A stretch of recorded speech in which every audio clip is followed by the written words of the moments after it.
payment, Mr. Chair, in 4 days, that is 25,000 a day.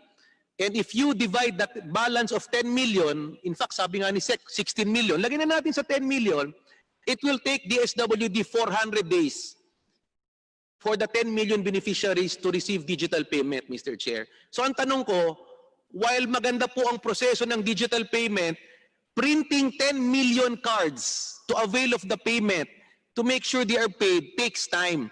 Ang tanong ko po, Mr. Chair, balik na naman, na maganda ang solusyon, pero ang implementasyon po. Paano nila mai-implement na mabigyan ang sinasabi nilang 16 million, kasama na po yung 5 million na na-mention yung Mr. Chair na qualified na hindi nakatanggap? Deputy Speaker, ang sabi mo po ba ay 400 days? Hindi, kasi Mr. Chair, ang computation ko, sabi po ni Yusek Amy, na as of today or yesterday, 101,000 na po ang nabigyan. Based on the press release, nag-umpisa po sila July 3. So kinumpit ko, in 4 days, nakadistribute ng 25,000. So based on that rate, aabutin ng 400 days para mabigyan ng 10 million families. Mr. Chair. 400 days. More than 1 year na po, Mr. Chair. DSWD, siguro po yung iba sa ating mga kababayan, lalong-lalo na yung hirap na hirap, hindi na cash card ang matatanggap, baka mass card na matanggap. 400 days. Opo. Pwede niyo po bang bigyan po ng kasagutan yung tanong ni Deputy Speaker Villapuerte? Mr. Chair, Your Honor, may I request that Yusek Neri be recognized to answer the clarifications. Yes, the very helpful Yusek Amy. Thank you, Mr. Chair. I'd just like to clarify, Your Honor, please, that 101,000 plus 20,300 in Pasig City. I'd like to state for the record that it is not on the part of the FSPs, because these are 6 FSPs. The problem here is because that's the only list that we shared with them, because that's the result of the deduplication. Now, for one FSPs, it's in fact included in the terms of reference as issued by the Bangko Sentral ng Pilipinas. GCash, I think one of the FSPs can disburse over 1 million in a day. It's very important to note, Your Honor, that the StarPay in Pasig City, when we shared it last July 3, in less than 2 hours, they were able to create the accounts for that 20,300, Your Honor. So actually, Your Honor, it is not the digital payment scheme that may somehow delay the process, but it's the only list that we provided. Had we provided and shared FSPs 18 million, they could have done it in a week or 10 days, as clearly stated in the multilateral agreement that we entered into with these FSPs, Your Honor. Yeah. Thank you, Mr. Chair. Sabi, 1 million a day, kaya tapusin ng 10 million in 1 week. Nag-start po sila ng July 3. Sa July 10 po, 1 week na. Siguro, let's see kung makabigay sila ng more than 1 million a day. Ako, I believe you can give 10 million a day. I believe.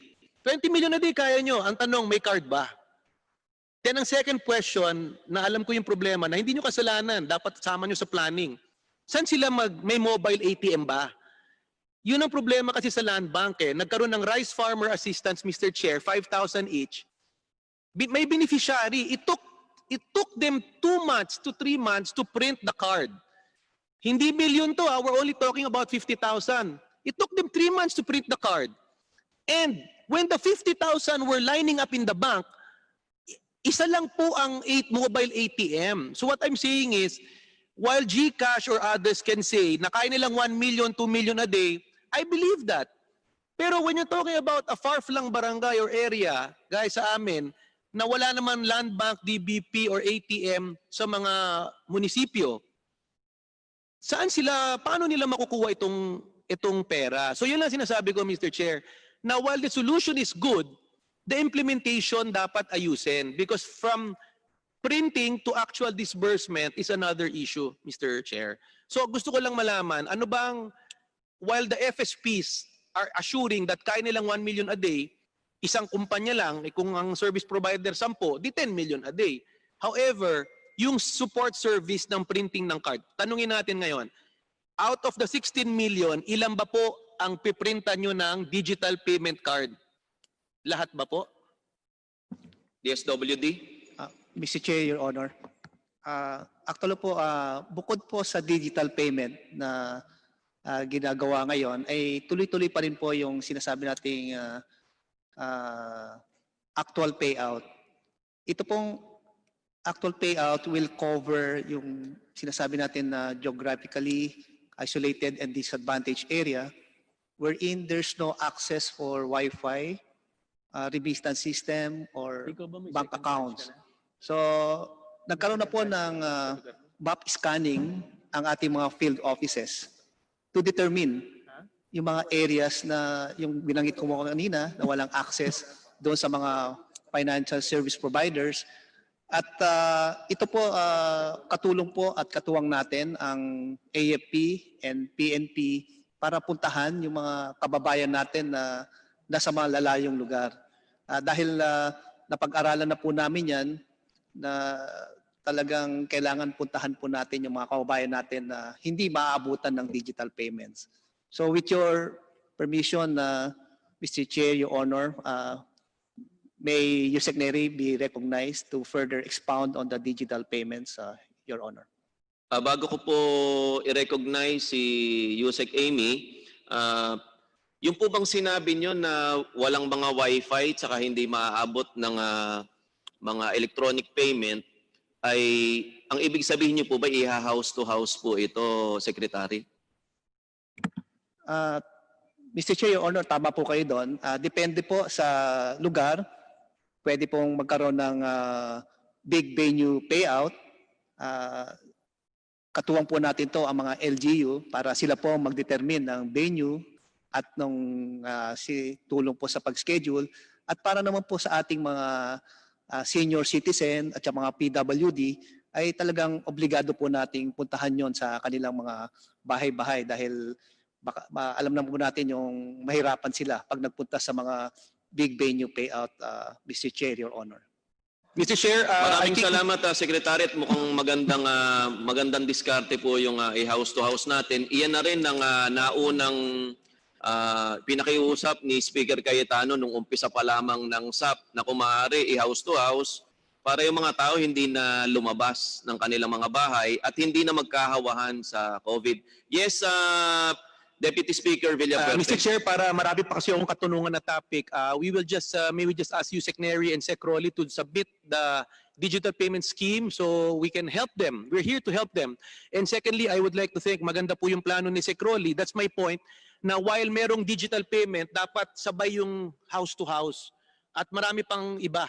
May house to house, may digital, at dagdagan para mapabilis. Mr. Chair, so yun lang babigyan, and I will continue my questioning po.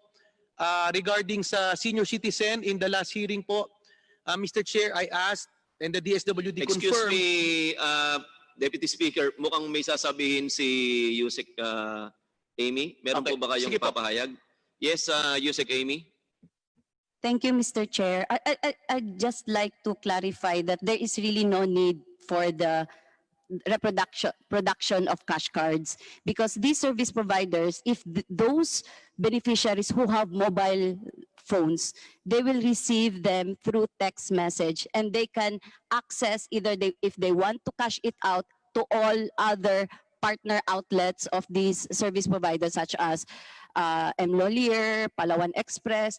Now, for those without mobile numbers, Your Honor, they created an e-wallet account for all these beneficiaries, and there is a website, https://sap2.com.ph, in which these beneficiaries can access through website their names there with their reference number. However, what about those beneficiaries who cannot access the website because they don't have internet, they don't have computers at home? That is, we agree with Deputy El Rey that these are exploring all possibilities. So what happened to these beneficiaries? In coordination with the field office DSWD and the local government unit, these beneficiaries can access their website because the financial service providers will set up a center where they can use mobile phones, computer, and laptops. For hard-to-reach areas, in coordination with the LGU and the SWD field office, such as in Pasig City now, StarPay has already set up a mobile cash out center, meaning the StarPay and its partners will bring the cash out center, the staff, the money, and the computers in the area that can service more beneficiaries, while the LGU will provide the covered area security information drive. This is actually a collaboration of all agencies, service providers, and the local government units, Your Honor. Mr. Chair, Your Honor, Yes, Secretary Bautista. with your permission, just a rejoinder sa sinabi po ni Yusek Neri.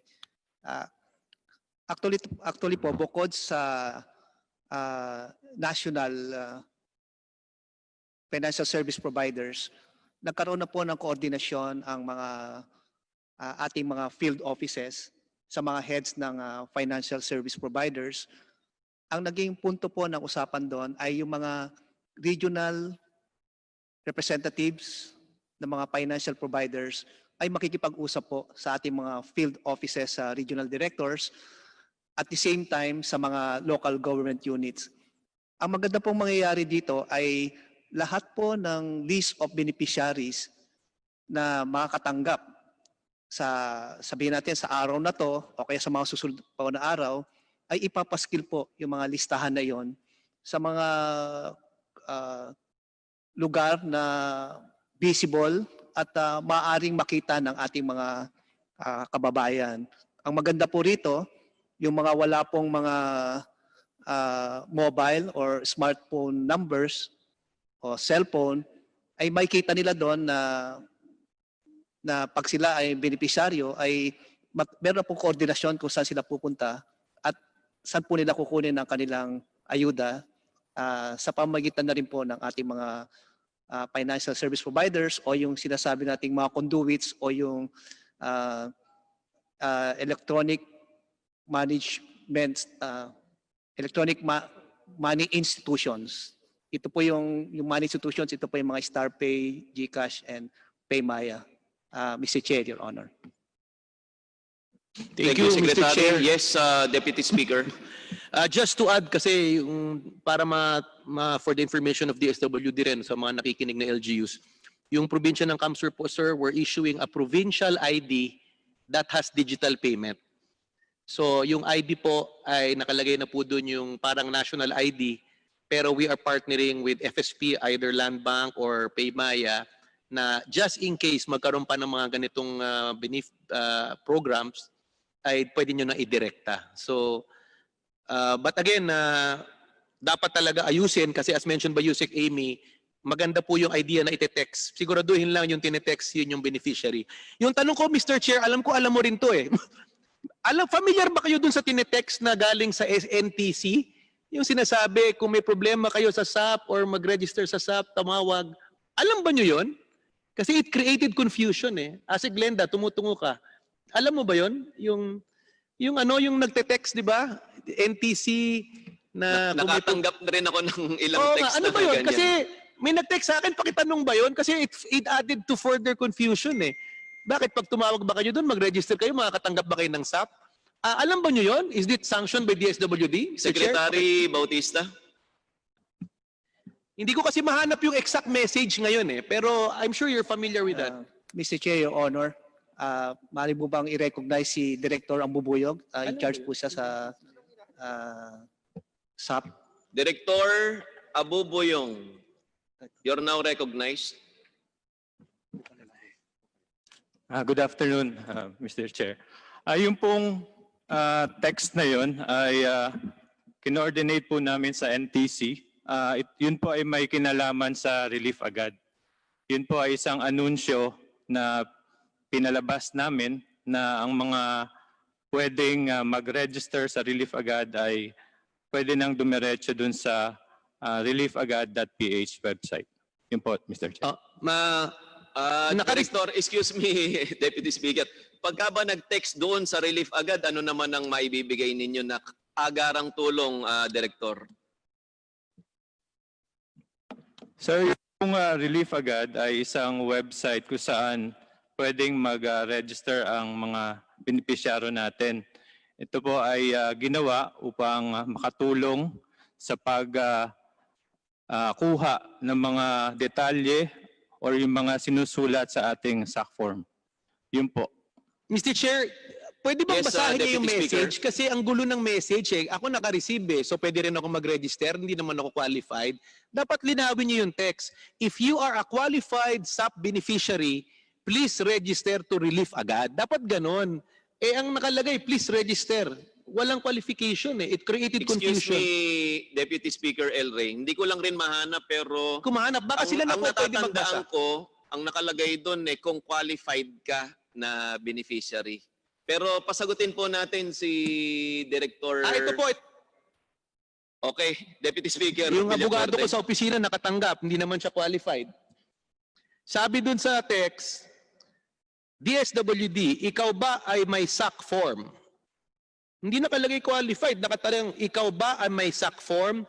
Maari pang magrehistro sa https://reliefagad.ph hanggang June 19, tumawag para sa katanungan. This created confusion, Mr. Chair. Kasi nakalagay, ikaw ba ay may SAC form? Sagutin po natin si Director Abubuyog. DSL Abuyog. yes. Before the reply, Mr. Chairman, Yes, Vice Chairman Defensor. I'd like to commend DSWD for that. At least gumagamit ng technology to reach out. Siguro yun lang ang mensahe palitan, Deputy Speaker El Rey. Pero as to the means, I would support the innovative ways to reach out, Mr. Chair.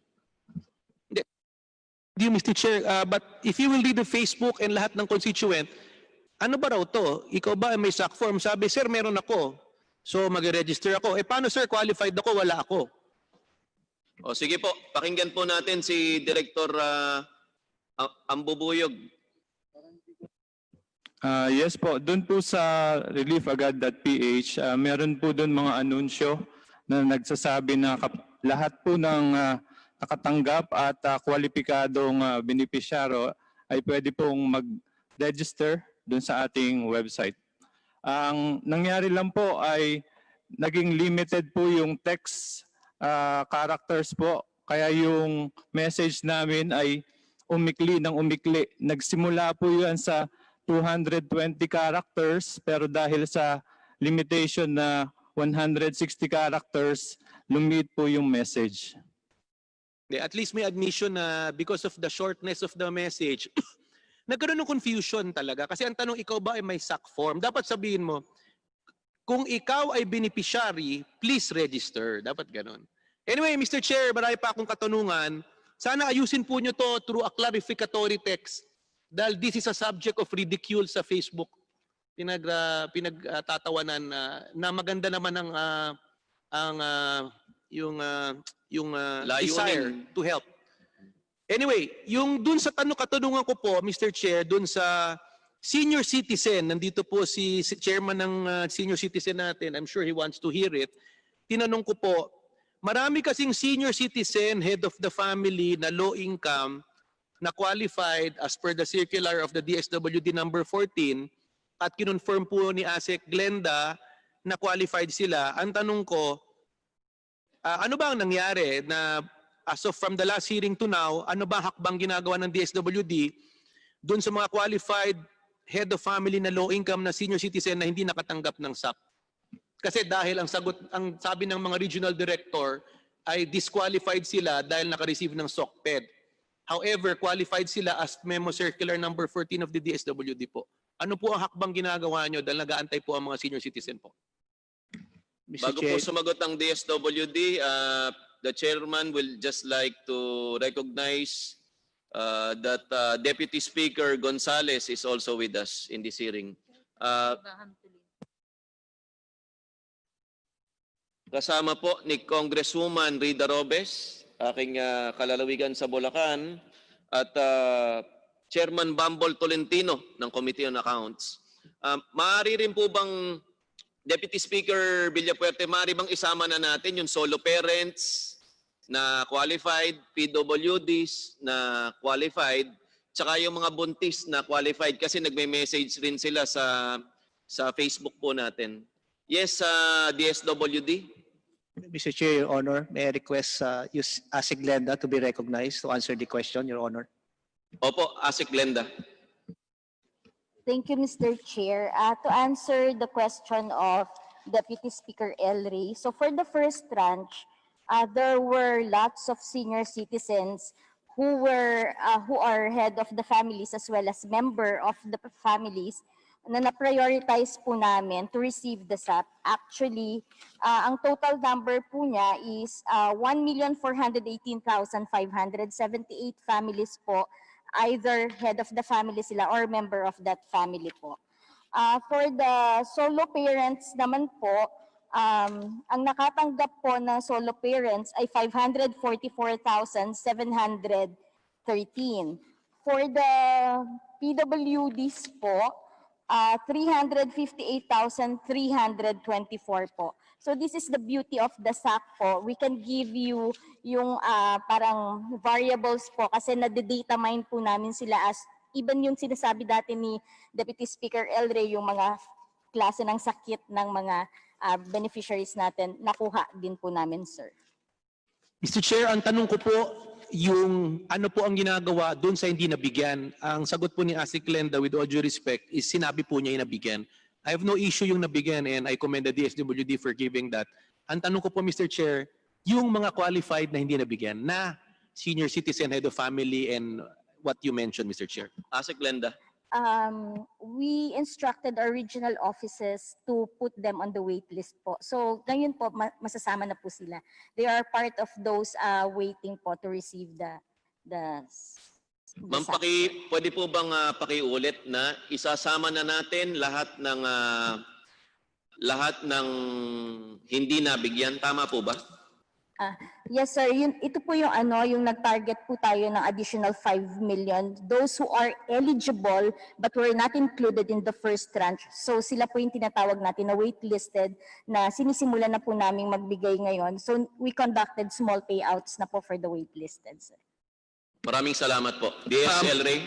Ma'am, as of mga 2 months ago, the DSWD already reported that there are 5 million qualified waiting to receive SAP. 2 months ago, ang tanong ko, July today, 2 months after, 5 million pa rin ba yun? Yung sa sinasabi niyong waitlist? Kasi we need funding for that. Yes, sir. Medyo bumaba na po ngayon, sir, kasi yun pong deduplication. Opo. So, tsaka po yung hinintay po namin na sinabit na list po, as estimated before when we first called for the submission of the waitlisted, at around 4.9 million po yung binigay sa amin na estimates. But then, yung sinabit po nila sa amin na may mga names ng waitlisted is around 3.8 million lang. Oh, that's good to hear kasi at least nag-estimate nyo, maganda po yung estimate nyo. Since you mentioned the SAC form, ako, sinabi ko na rin to noon na there was really no need for the barcode and the last time minention ko lang. Ang tanong ko lang, ginastify yung barcode.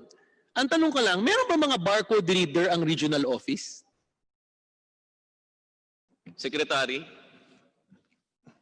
Mr. Chair, Your Honor, ayon po sa pakikipag-usap natin sa mga field offices, meron po talagang in-issue ang aming ICTMS na barcode reader.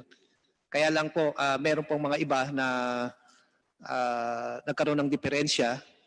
Pero gayon pa man, pinuntahan po ito ng ating mga IT experts at tinulungan po sila na ayusin yung mga barcode reader.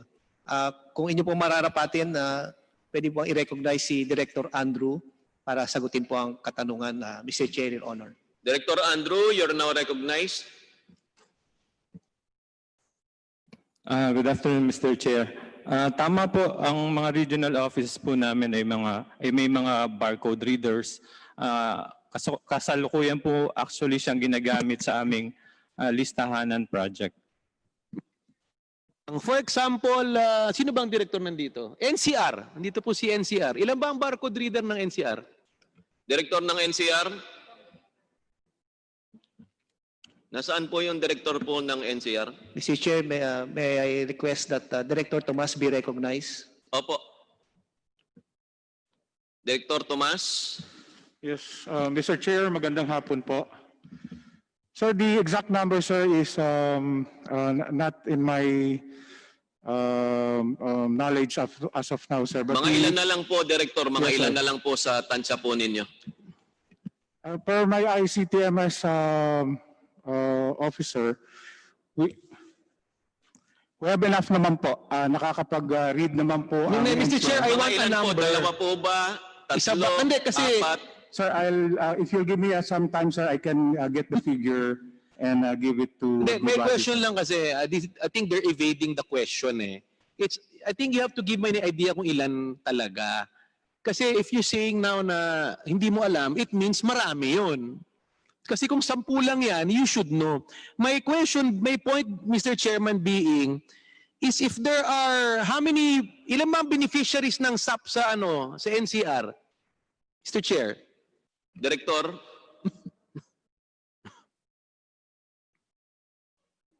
Sir, can you please repeat the question, sir? How many SAP beneficiaries, Mr. Chair, on the first tranche sa NCR? Sir, for the first tranche, that's 1.5 million, sir. For the second tranche, sir, we submitted 900,000 plus. and- So, Mr. Chair, ang point ko, over 1 million ang SAP.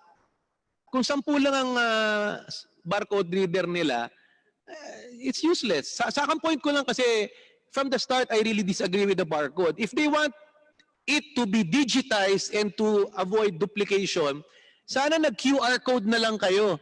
Dahil lahat ng empleyado may cellphone and especially siguro may smartphone, i-QR code na lang. As against buying a barcode na kung 10 lang naman ang pinovide, which they have not answered. Meron bang more than 10 ba ang barcode sa regional office ng NCR? Mr. Chair, we have 1.7 million, sir. No, the Hindi, yung barcode po, reader, sir. The yung barcode reader. Director. Mr. Chair, the barcode reader is 1.7 million, sir. No, Mr. Chair.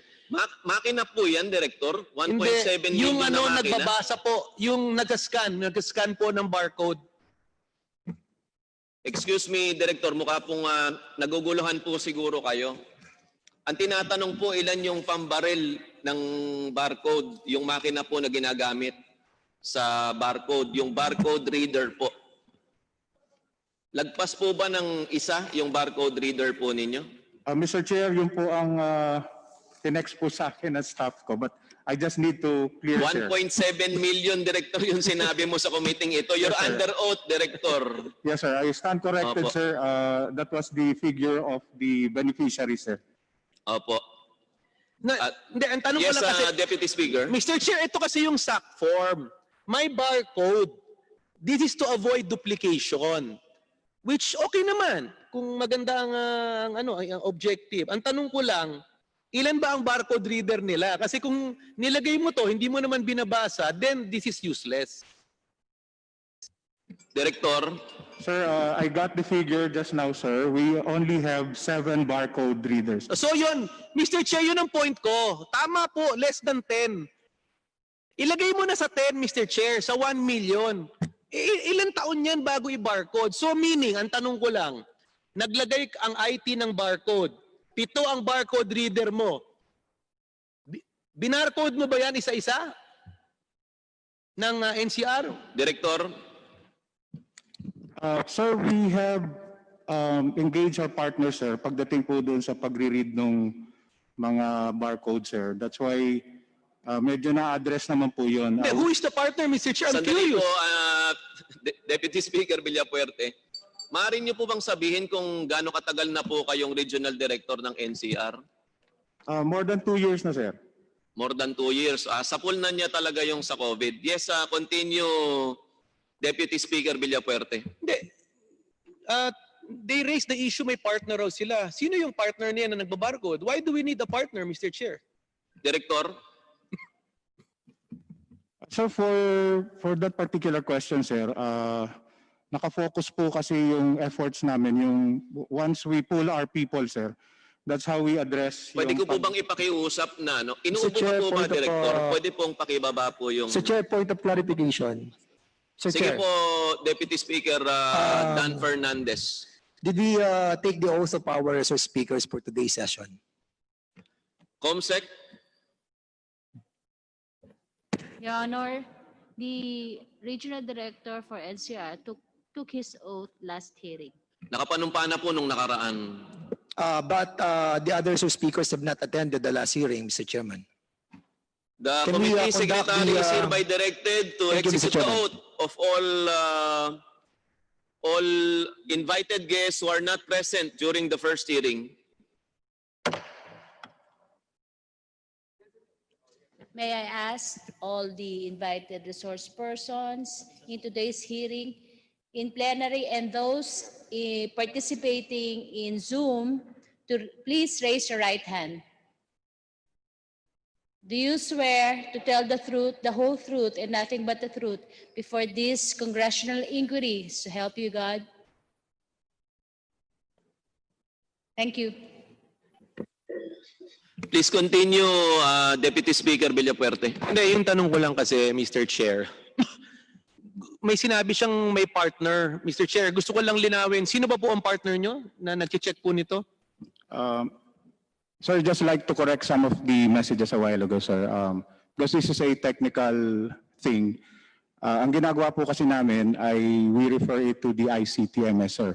So with regard to the PAR code, I was informed na hindi naman po talaga namin kailangan i-go through ang lahat po ng beneficiaries.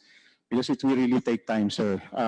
There is a system, i-encode lang daw po nila yon, and it will have an automatic way to address it, sir. Yung partners naman po, ito ay patungkol naman po doon sa second tranche na, sir. These are the financial service providers. Anyway, Mr. Chair, linawin ko lang. Ako, useless talaga itong barcode na to kung hindi naman yung iisa-isahin to.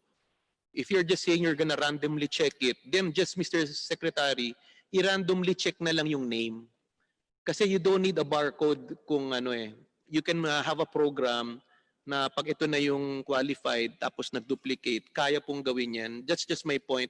I understand the IT wants to create innovation, but this is one of the reasons why there was a delay, Mr. Chair, sa pagbigay dahil na nakagulo to, nahirapan mag-duplicate ang LGU.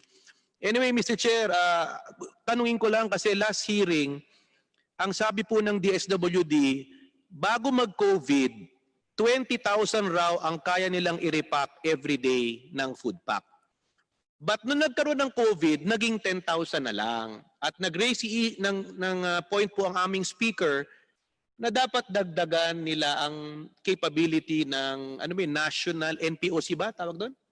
National Center for Packaging, whatever. Ang tanong ko po, Mr. Chair, ngayon na as of now, July 7, ilan na ba ang kayang i-repack ng DSWD na food pack?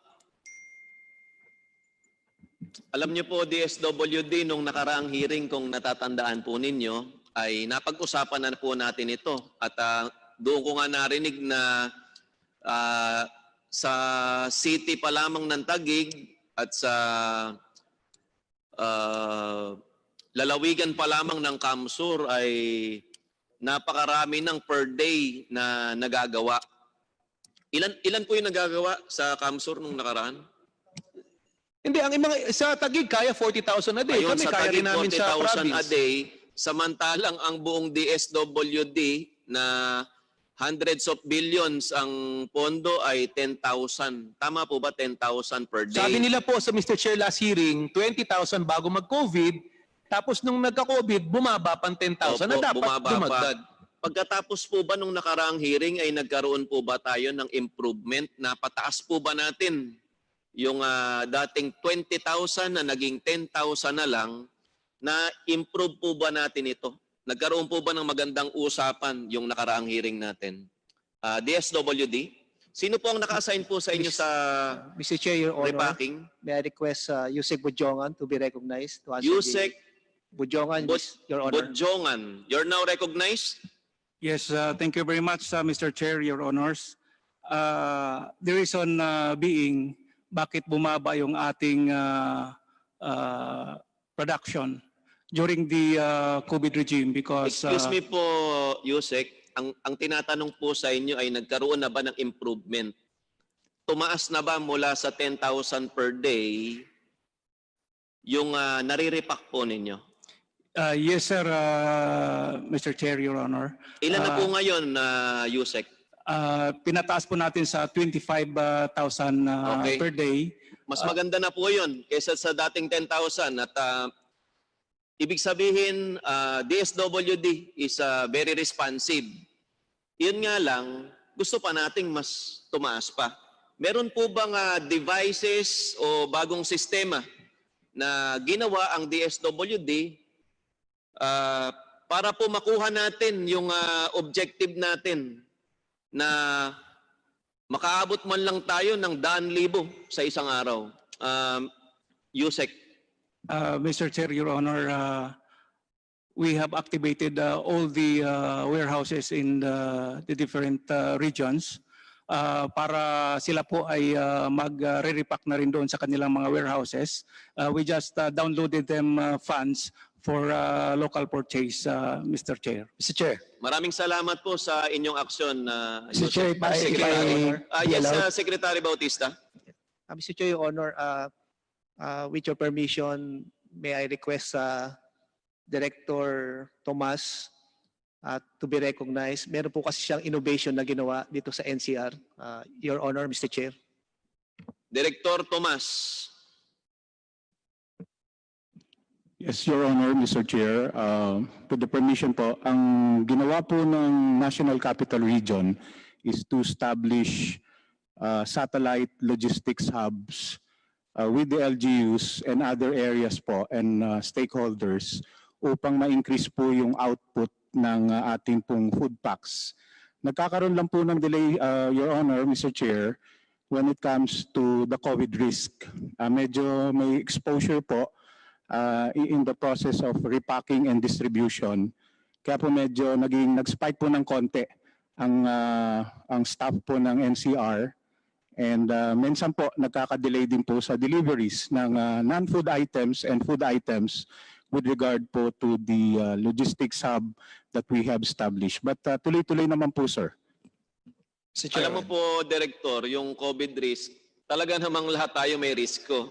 Lalo na po yung DSWD, frontliners po talaga. Ang DSWD, hindi lamang kayo, pati po lalong-lalo na yung mga tao nyo on the ground, talagang mga frontliners yan. Sabi nga, buwis buhay talaga sa panahong ito ang maging kawani ng DSWD.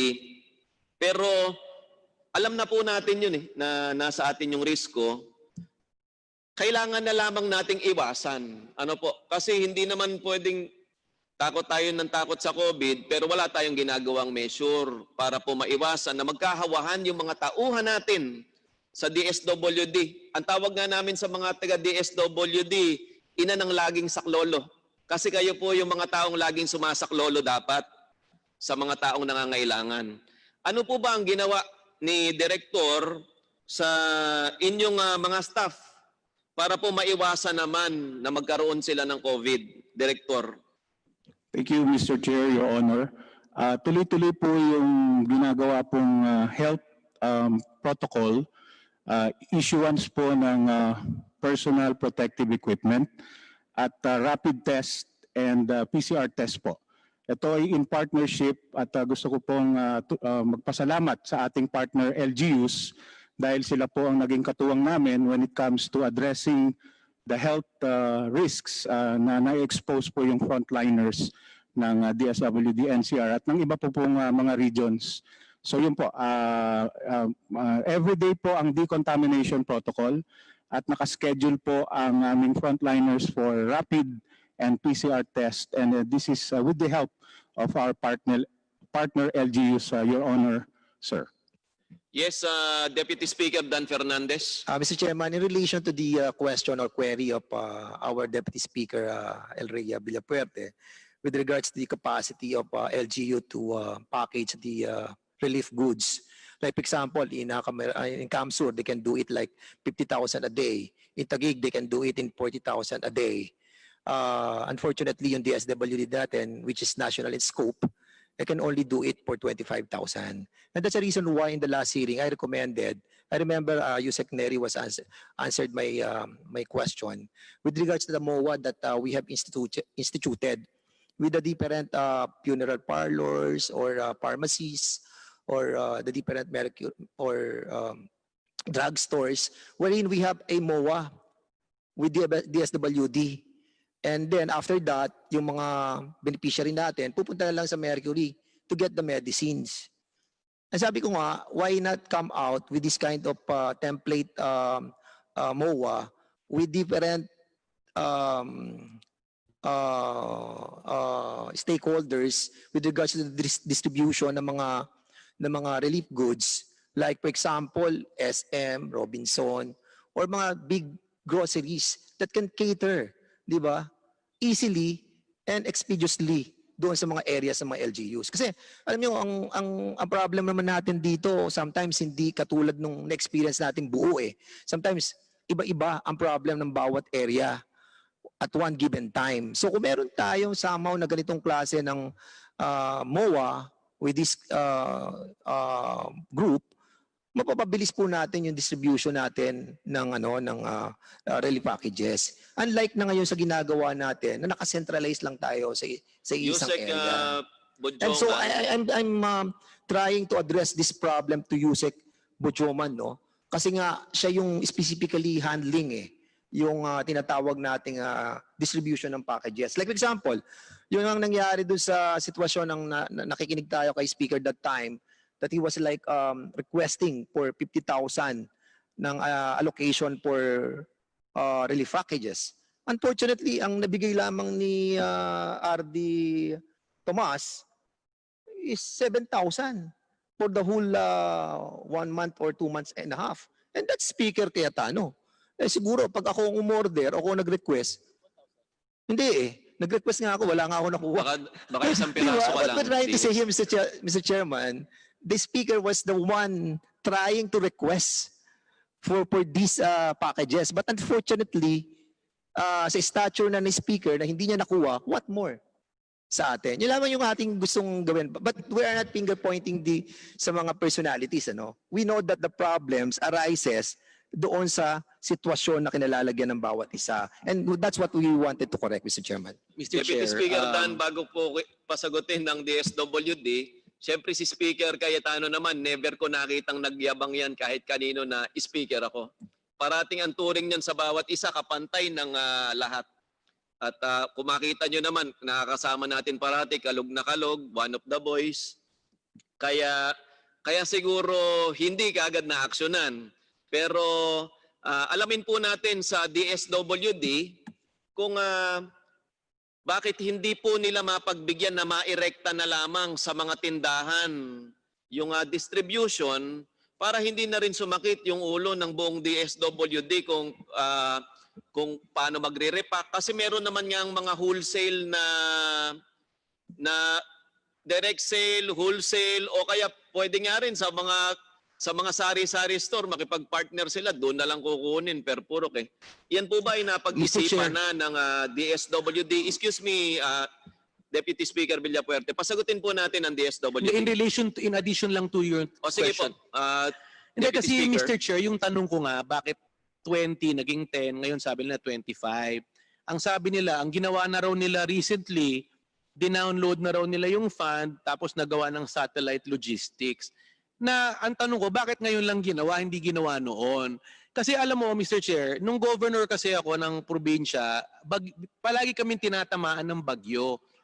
Ngayon, paano namin na-solve ang issue na pwede kami makadeploy 50,000 or more a day?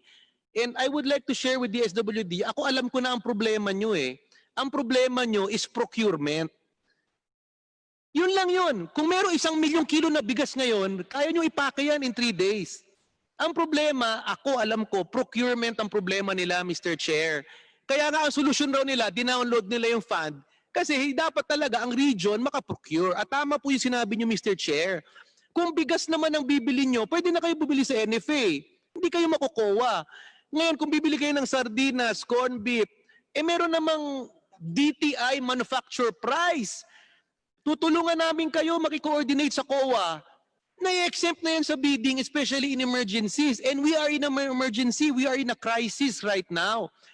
Kung hindi nyo kaya makapake ng 100,000 a day, may malaking problema po yan. So yan lang po ang suggestion. Tama ka, Mr. Chair. Dapat gumawa na po ang DSWD ng guideline. Number one, pag crisis, calamity, exempted na sa bidding. Basta mag-follow ng siguro 3 quote at gawin nyo yun. Pero kung magmuwa kayo sa mga manufacturer, mas mura yun, mabilis yun. At sinuggest po ni Secretary Joey Concepcion and other businessmen that they're willing to supply the government. Ang tanong ko, bakit hindi ginawa ng DSWD yun? Yun ang sinabi nyo. Bakit hindi sila nakimowa sa mga manufacturer para direct selling, direct price, low cost, expedient delivery, Mr. Chair? And that's the reason Yes, last Deputy Mr. Speaker Chairman. And that's the Fernandez. reason why we experience those problems that the good speaker have experienced. Yung mga bukbok na nakuha dun sa mga bigas na pinadala ng DSWD sa mga lugar natin, dahil yun yung reason Mr. Chairman, dahil sa matagal ng stock nila, wala silang template na MOA with the different groceries or sari-sari stores or big manufacturing company na magagamit right away in case of problems or calamities. Ito ang nagiging resultang problema. Samantalang kung ganitong sistema ang gagawin natin that we have already a MOA, ready MOA in the whole country, kapag may nangyaring problema sa Bulacan, right away, meron tayong solution. Pag may nangyari sa Laguna, may solution tayo. Pag may nangyari sa may solution tayo. Kaya Mr. Chairman, I think,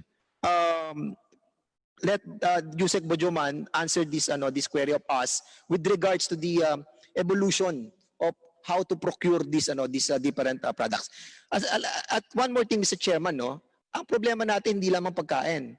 Ang problema natin sometimes kapag nasunugan yung mga materyales doon sa kanilang mga bahay o kaya yung mga damit nila na nawalan sila. Kung meron na tayong tie-up sa ganitong mga kumpanya o manufacturing company, it will be much easier for the DSWD, Mr. Chairman. Yusek, Yes, Mr. Chair, Your Honor. Maganda pong idea yan. As a matter of fact, we have initial talks already with SM para magkaroon po ng ganong MOA. Ang tinitingnan lang po natin kung for as long as it is not, wala tayong makitang violation sa 9184. Pero we are moving on that direction, Mr. Chair, Your Honors. Idadagdag ko lang po, tama po yung sinabi ni Deputy Speaker Villaferte na during the COVID, ang problema natin is yung sa procurement. Because during the time, ang daming nagpo-procure. LGUs are procuring, NGOs are procuring, and they are on cash basis. So yung mga dealers natin ay talagang doon nila binibigay yung kanilang supplies because cash nga ang sa atin is di naman cash.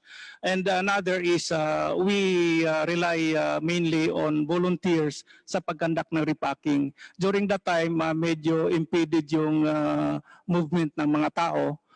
Ang nakuha na lang po namin ng mga volunteers for the repacking ay galing po sa Philippine Coast Guard. Pero pag wala namang restrictions on the movement of people, we can have so many volunteers for our repacking, Mr. Chair, Your Honor.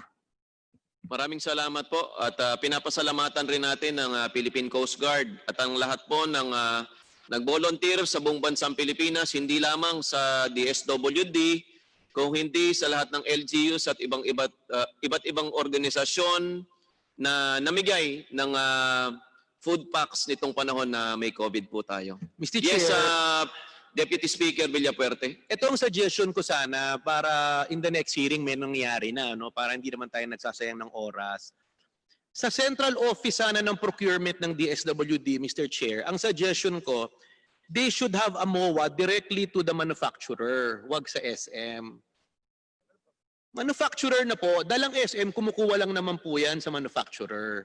Then pa-approve nyo na sa COA, then you can directly procure to them. And hindi ako naniniwala noong panahon ng COVID na nakipagkompetensya kayo sa LGU na cash. Hindi po. Ang anak ko, gobernador, hindi naman nagbabayad ng cash ang LGU. Ang LGU, binabayaran yan, cheque rin.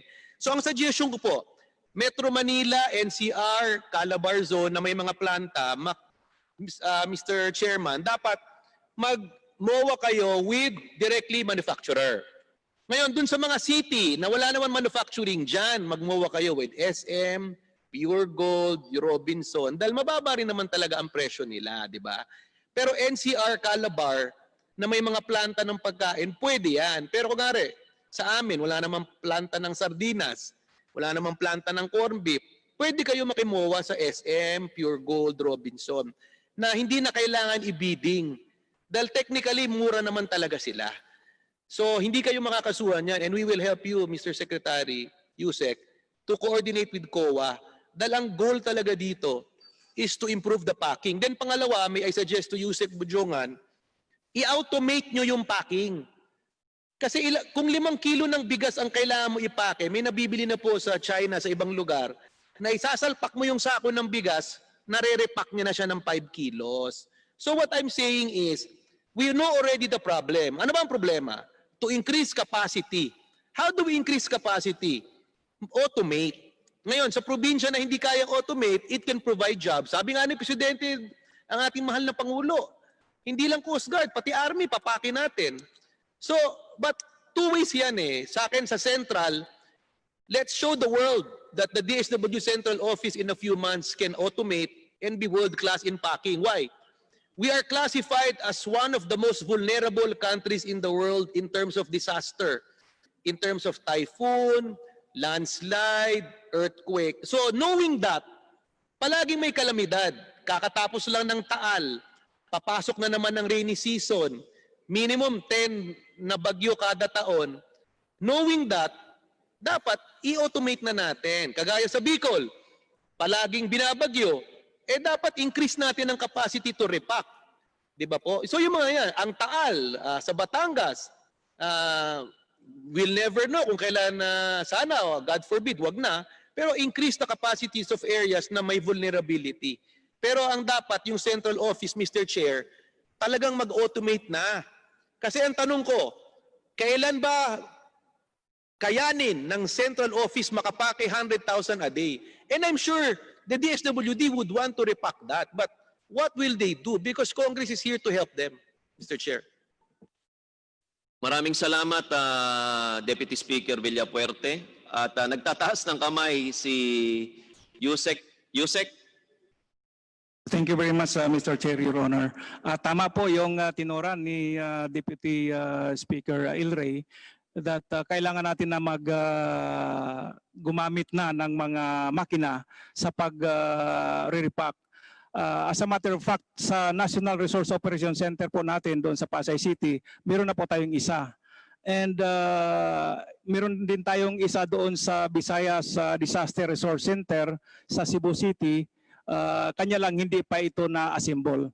And we hope that the next budget cycle, masuportahan nyo kami na mag-procure, kasi capital outlay po ito, at masuportahan kami na maka-procure more for our regional repacking hubs. Thank you very much, Mr. Chair. Yusek, ang Bulacan po ang gateway to the north ng Metro Manila. At kung kinukulang kayo sa Metro Manila, you can set up in the province nearest to you, Yusek. Yes, Mr. Chair, marami pa ang katulungan, but I will give our other colleagues time. But again, I would like to reiterate that we are your partners, the DSWD. Pasensya na po kayo kung medyo maraming tanong. My intention lang is really to improve the services. Why? Dahil pag umuwi po kami sa aming konstituente, tinatanong po namin sa amin to, so tinatanong namin sa inyo. But again, Mr. Chair, I would like to manifest personally, and I'm sure our colleagues can say, we do not have problem with Secretary Rolly Bautista. Madaling kausap, sumasagot, umaaksyon.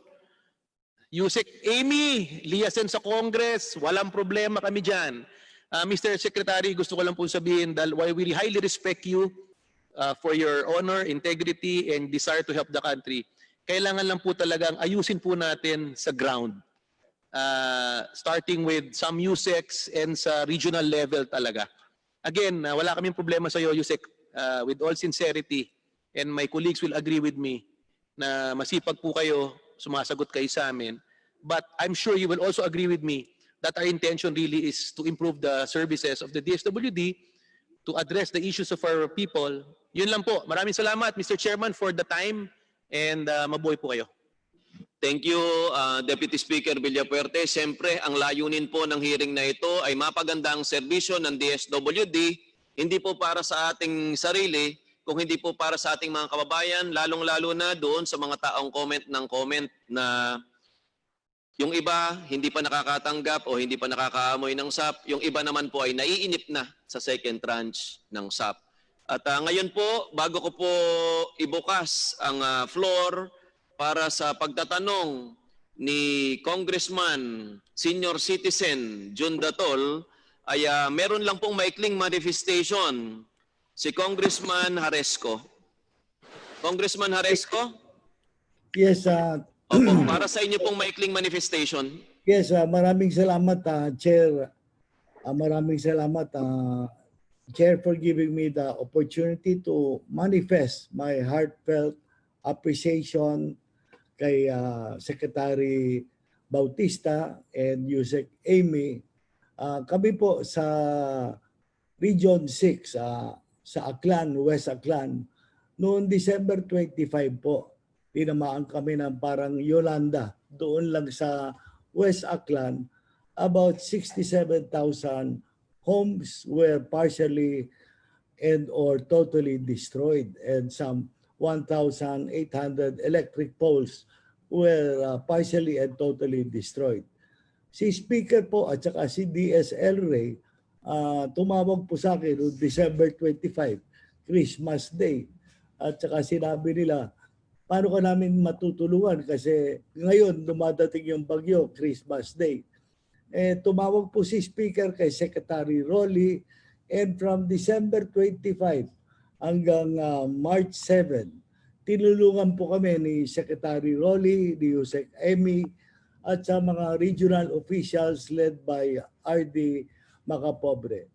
I realized that in this post-COVID scenario, Mr. Chairman, ay kung nagawa nila sa West Aklan, siguro pag-implement nila ng hundreds of billions of assistance to some 18 million beneficiaries, siguro nahirapan sila, and medyo siguro yung conceptual framework ng mga career officials ay pinalalim pa nila ang mga criteria, justification, and all of that, Mr. Chairman.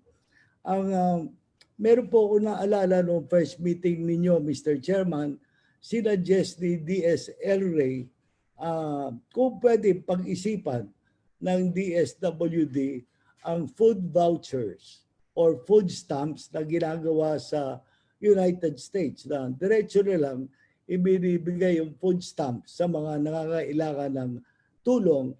In the post-COVID scenario, marami pong local public markets, vendors na nawalan po ng negosyo, nawalan ng trabaho.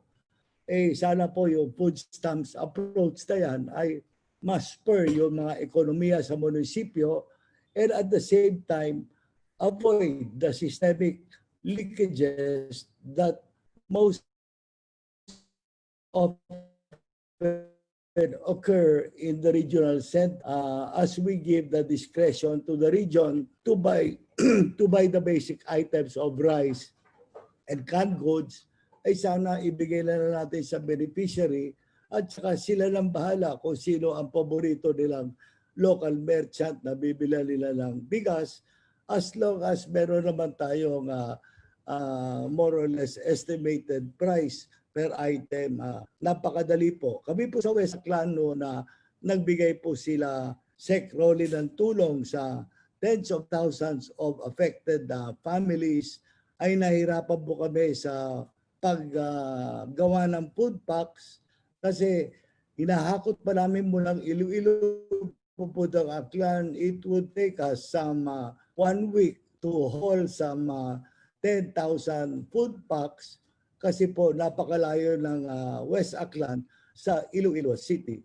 Sana po mapalitan po natin ang sistema as well as spur the economy in the post-COVID scenario. Maraming salamat, Mr. Chairman. Maraming salamat para sa inyong manifestation, Congressman Ted Haresco. At marami pong nagtatanong sa inyo via Zoom. At dito po sa online natin, saan daw po ba yung background ninyo at napakaganda? Sa Boracay ito, Mr. Chairman. Bukas na po yung Boracay pero hindi pa bukas yung mga airports namin. Kaya I would like to inform Mr. Chair, the rest of our colleagues and fellow public servants na kami po sa Boracay of some 62,000 workers, we are facing hunger. There are no tourists, no money, and our economy is a monopsony. Isa lang po ang negosyo sa West Aklan, Boracay lang po. Ito po Boracay, sana po nandito yung kaibigan natin si Secretary Nograles, ay sana po ma-spur natin ang ating domestic tourism kasi po napakadami pong hundreds of thousands of Aklanons po ay are facing hunger, especially in the hunger month of August. Maraming salamat, Mr. Chair. Maraming salamat, Congressman Ted Haresco, at sana po muling makabangon ang ating mga isla at ang mga komunidad katulad po ng Boracay na talaga namang isang tourist destination, one of the best sa buong mundo, at ngayon ay nangangailangan naman ng tulong mula sa ating pamahalaan. Ang susunod po na magtatanong, kagaya po ng aking nabanggit kanina, ay ang ating kaibigan mula sa Senior Citizens Party List, Congressman June Datol. Salamat po, Chair. Kuya Jonathan. Good afternoon to my dear colleagues in this House, our invited guests, Secretary Bautista, Yusek, sa mga regional directors, to our kababayan who with us online in this hearing. The Social Amelioration Program, which sought to lighten the financial burden of our millions of our kababayans and our senior citizens, has instead become a significant burden from all. While the DSWD tell us these hearings that our indigent senior citizens who receive a small stipend, 500 per month, are still entitled to this app.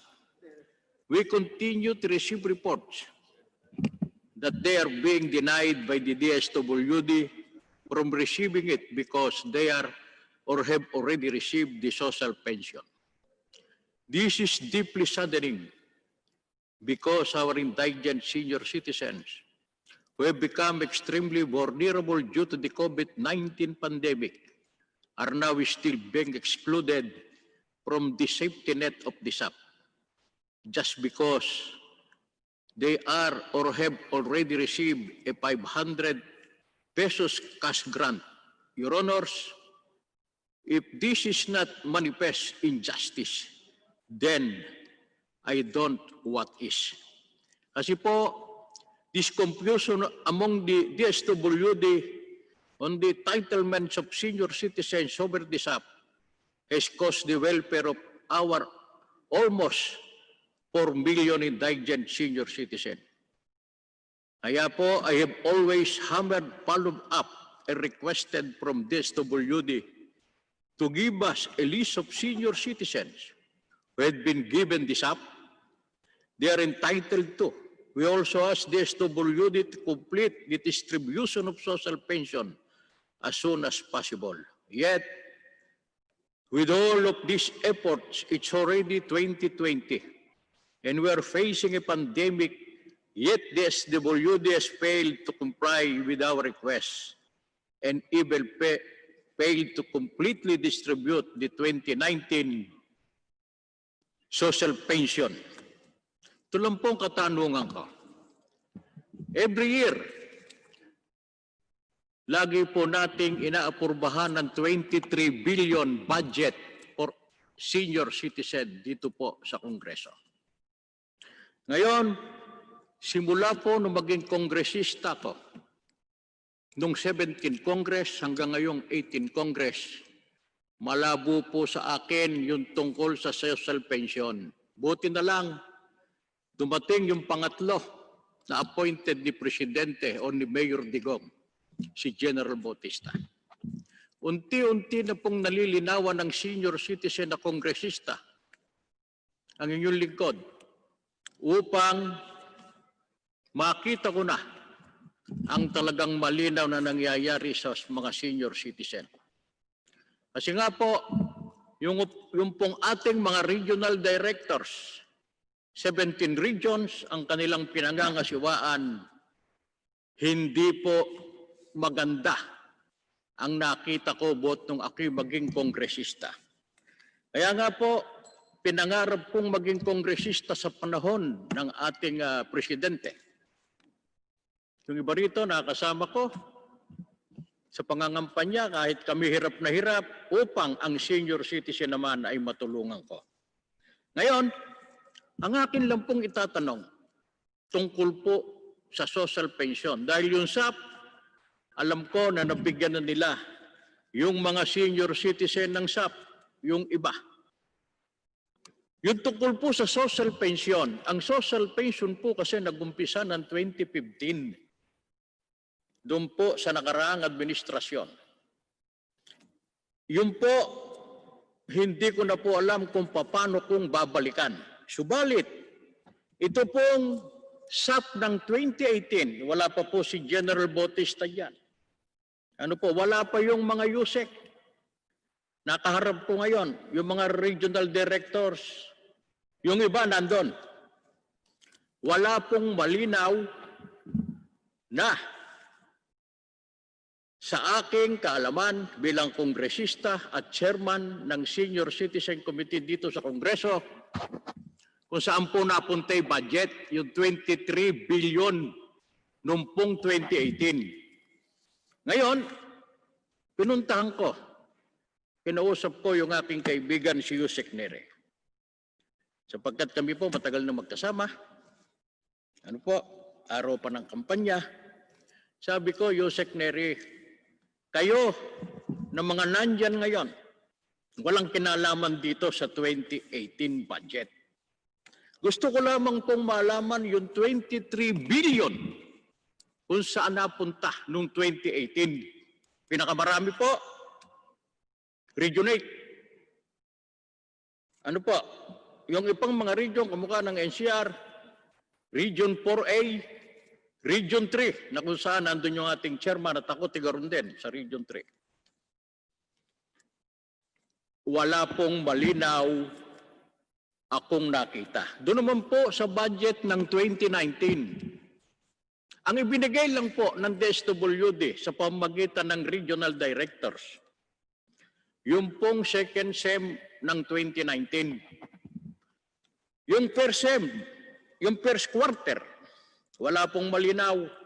Dito naman sa second SEM, yung naibigay nila, 3,000 lang at kulang pa. May mga listahan po ako rito, lalo na sa Region 8. Sa NCR, nung nakaraan po, since umpisahan yung SAP, buti nandito yung director ng NCR, dati ang nagpe-pension dyan, 17,000. Ngayon, nung mapirma ng ating presidente, yung National Senior Citizen Commission, na ako ang principal author at lahat ng kongresista, lumagda dyan at nilagdaan ng presidente at naging batas na. Yung pong NCR, napakalaki po ng pagkukulang sa senior citizen. Yung po 17,000 na tumatanggap na pensyon taon-taon, 9,000 na lang. Nilinis po nila ang listahan.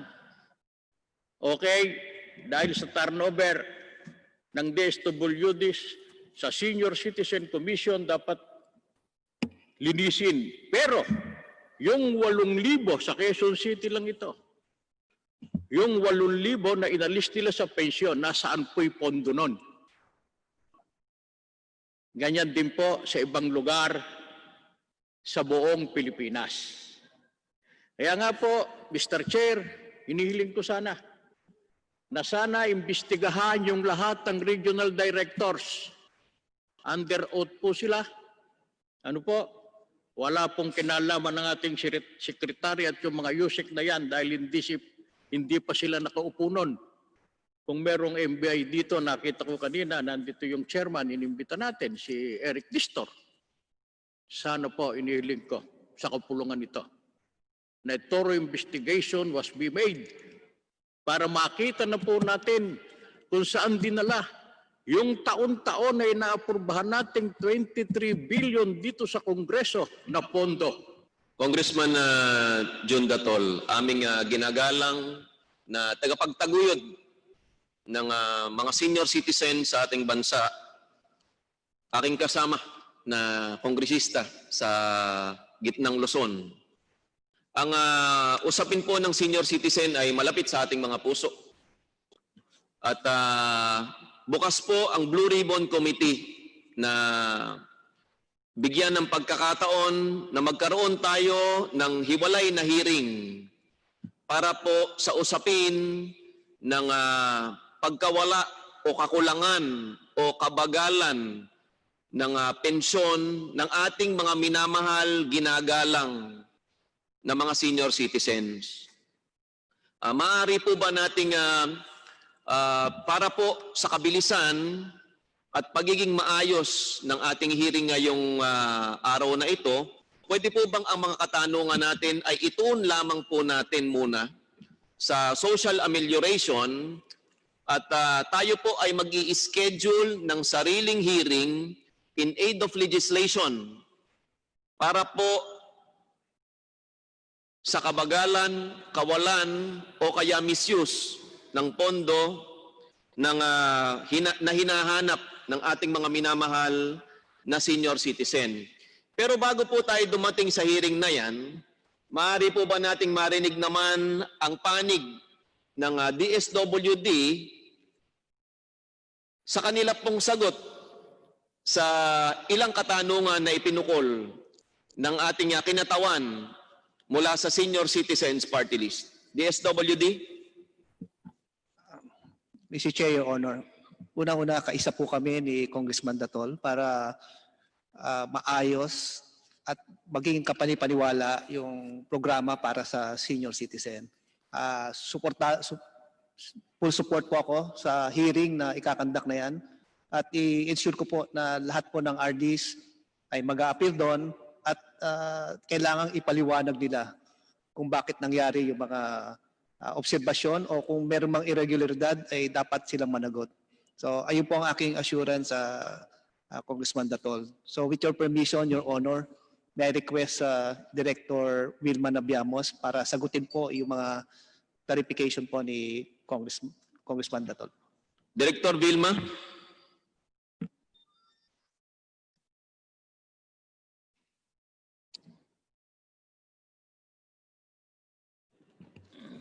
Thank you, Mr. Chair, and our legislators. Magandang hapon po sa inyong lahat. Yung una pong katanungan ng ating pong minamahal na Congressman Datol, yung pong 2018, pwede po naming ibigay sa inyo po yung listahan na ito at yung pong na mga nabayaran na. Yung pong pangalawang katanungan, kino-confirm po namin na base po sa aming database for 2019, meron po tayong mga unpaid pa. Gusto ko lamang pong ilahad sa kapulungang ito na noong pong 2019 ay nag-clean listing po tayo ng listahan ng ating mga senior citizen.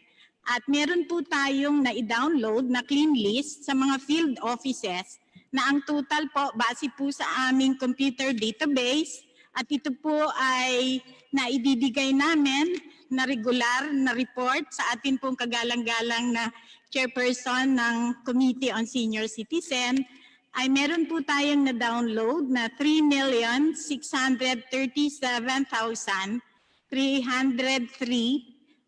downloaded beneficiaries po na validated sa kabuuan po ng lahat ng regional offices.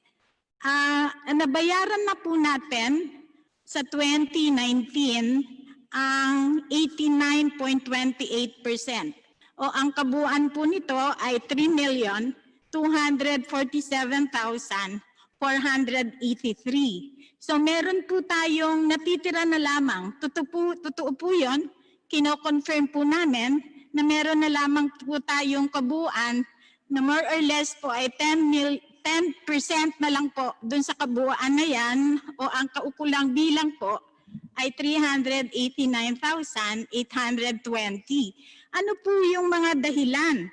Kanya po hindi pa po nababayaran, yun pong 2019 na karamihan po dito ay nasa second semester.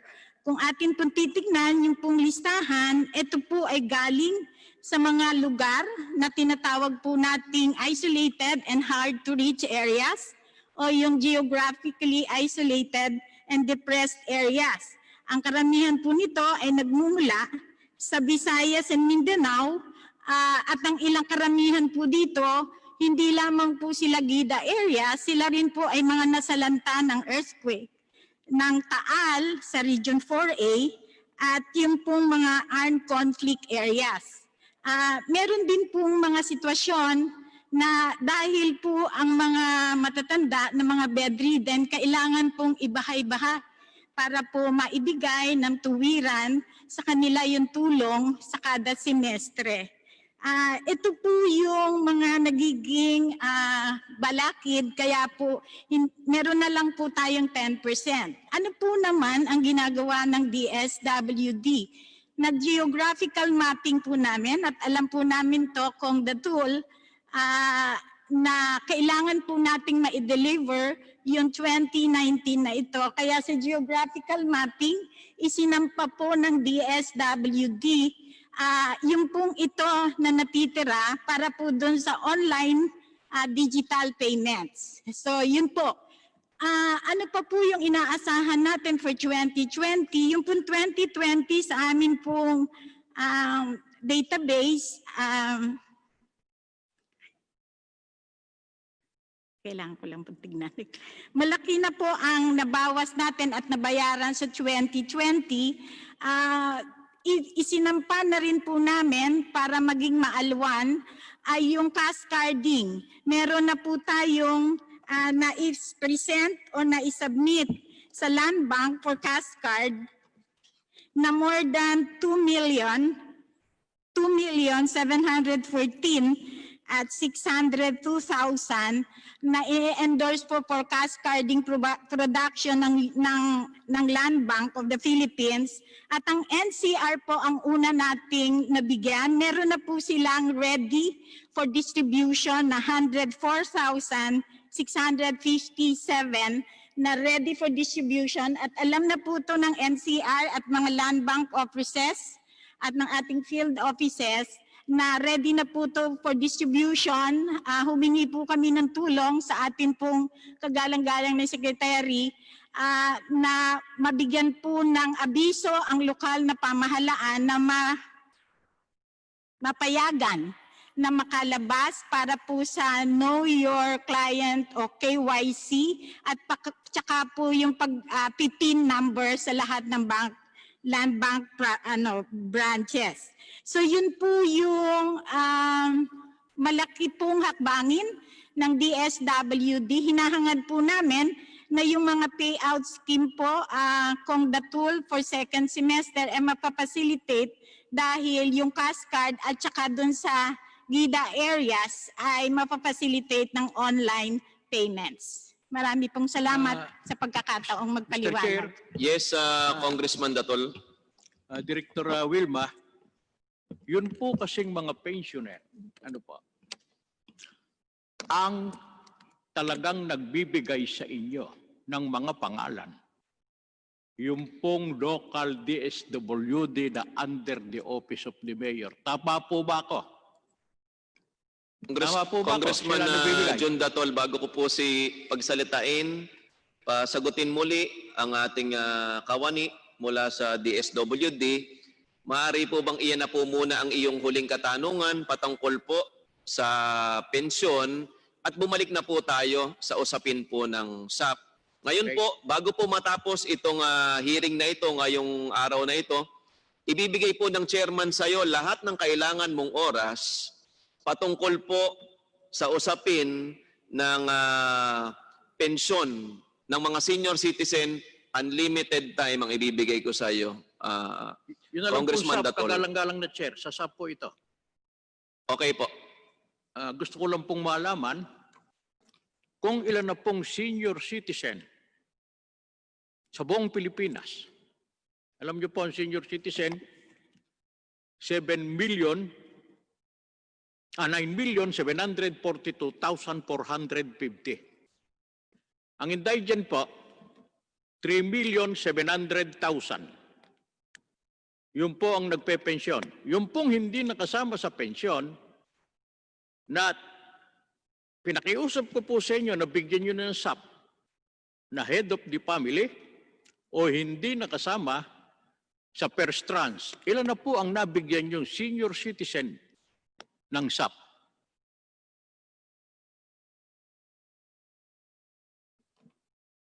Mr. Chair, Your Honor, may I request ASIC Glenda to answer the questions of the Honorable Congressman. ASIC Glenda, you're now recognized. Thank you, Mr. Chair. Thank you, Congressman Datol. Ang naka-receive na po na senior citizens, whether sila po ay head of the family or member po ng isang pamilya, basta ang pamilya po ng senior citizen, ay 1,418,578. So yung iba po na head of the family at miyembro ng pamilya na hindi po nakatanggap ay included po sila sa ating waitlisted po, sir. Nakakatanggap po ba sila ngayon? Yung pong hindi nakatanggap na senior citizen ng SAP, nung pong first tranche?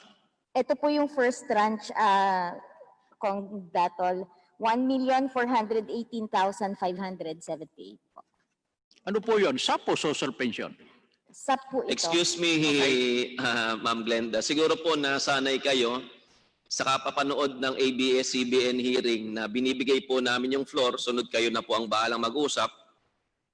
Unang pagkakataon nyo po siguro sa Blue Ribbon ito, you always address the chairman at maghihintay po kayo na banggitin ko po ang inyong pangalan o kilalanin ko po ang DSWD at maaari po kayong mag-usap pagkatapos.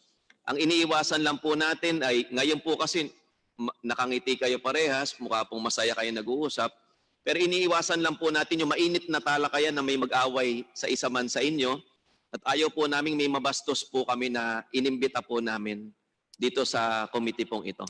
Maaari po kayo magpatuloy, Yusek. Apology, Mr. Chair.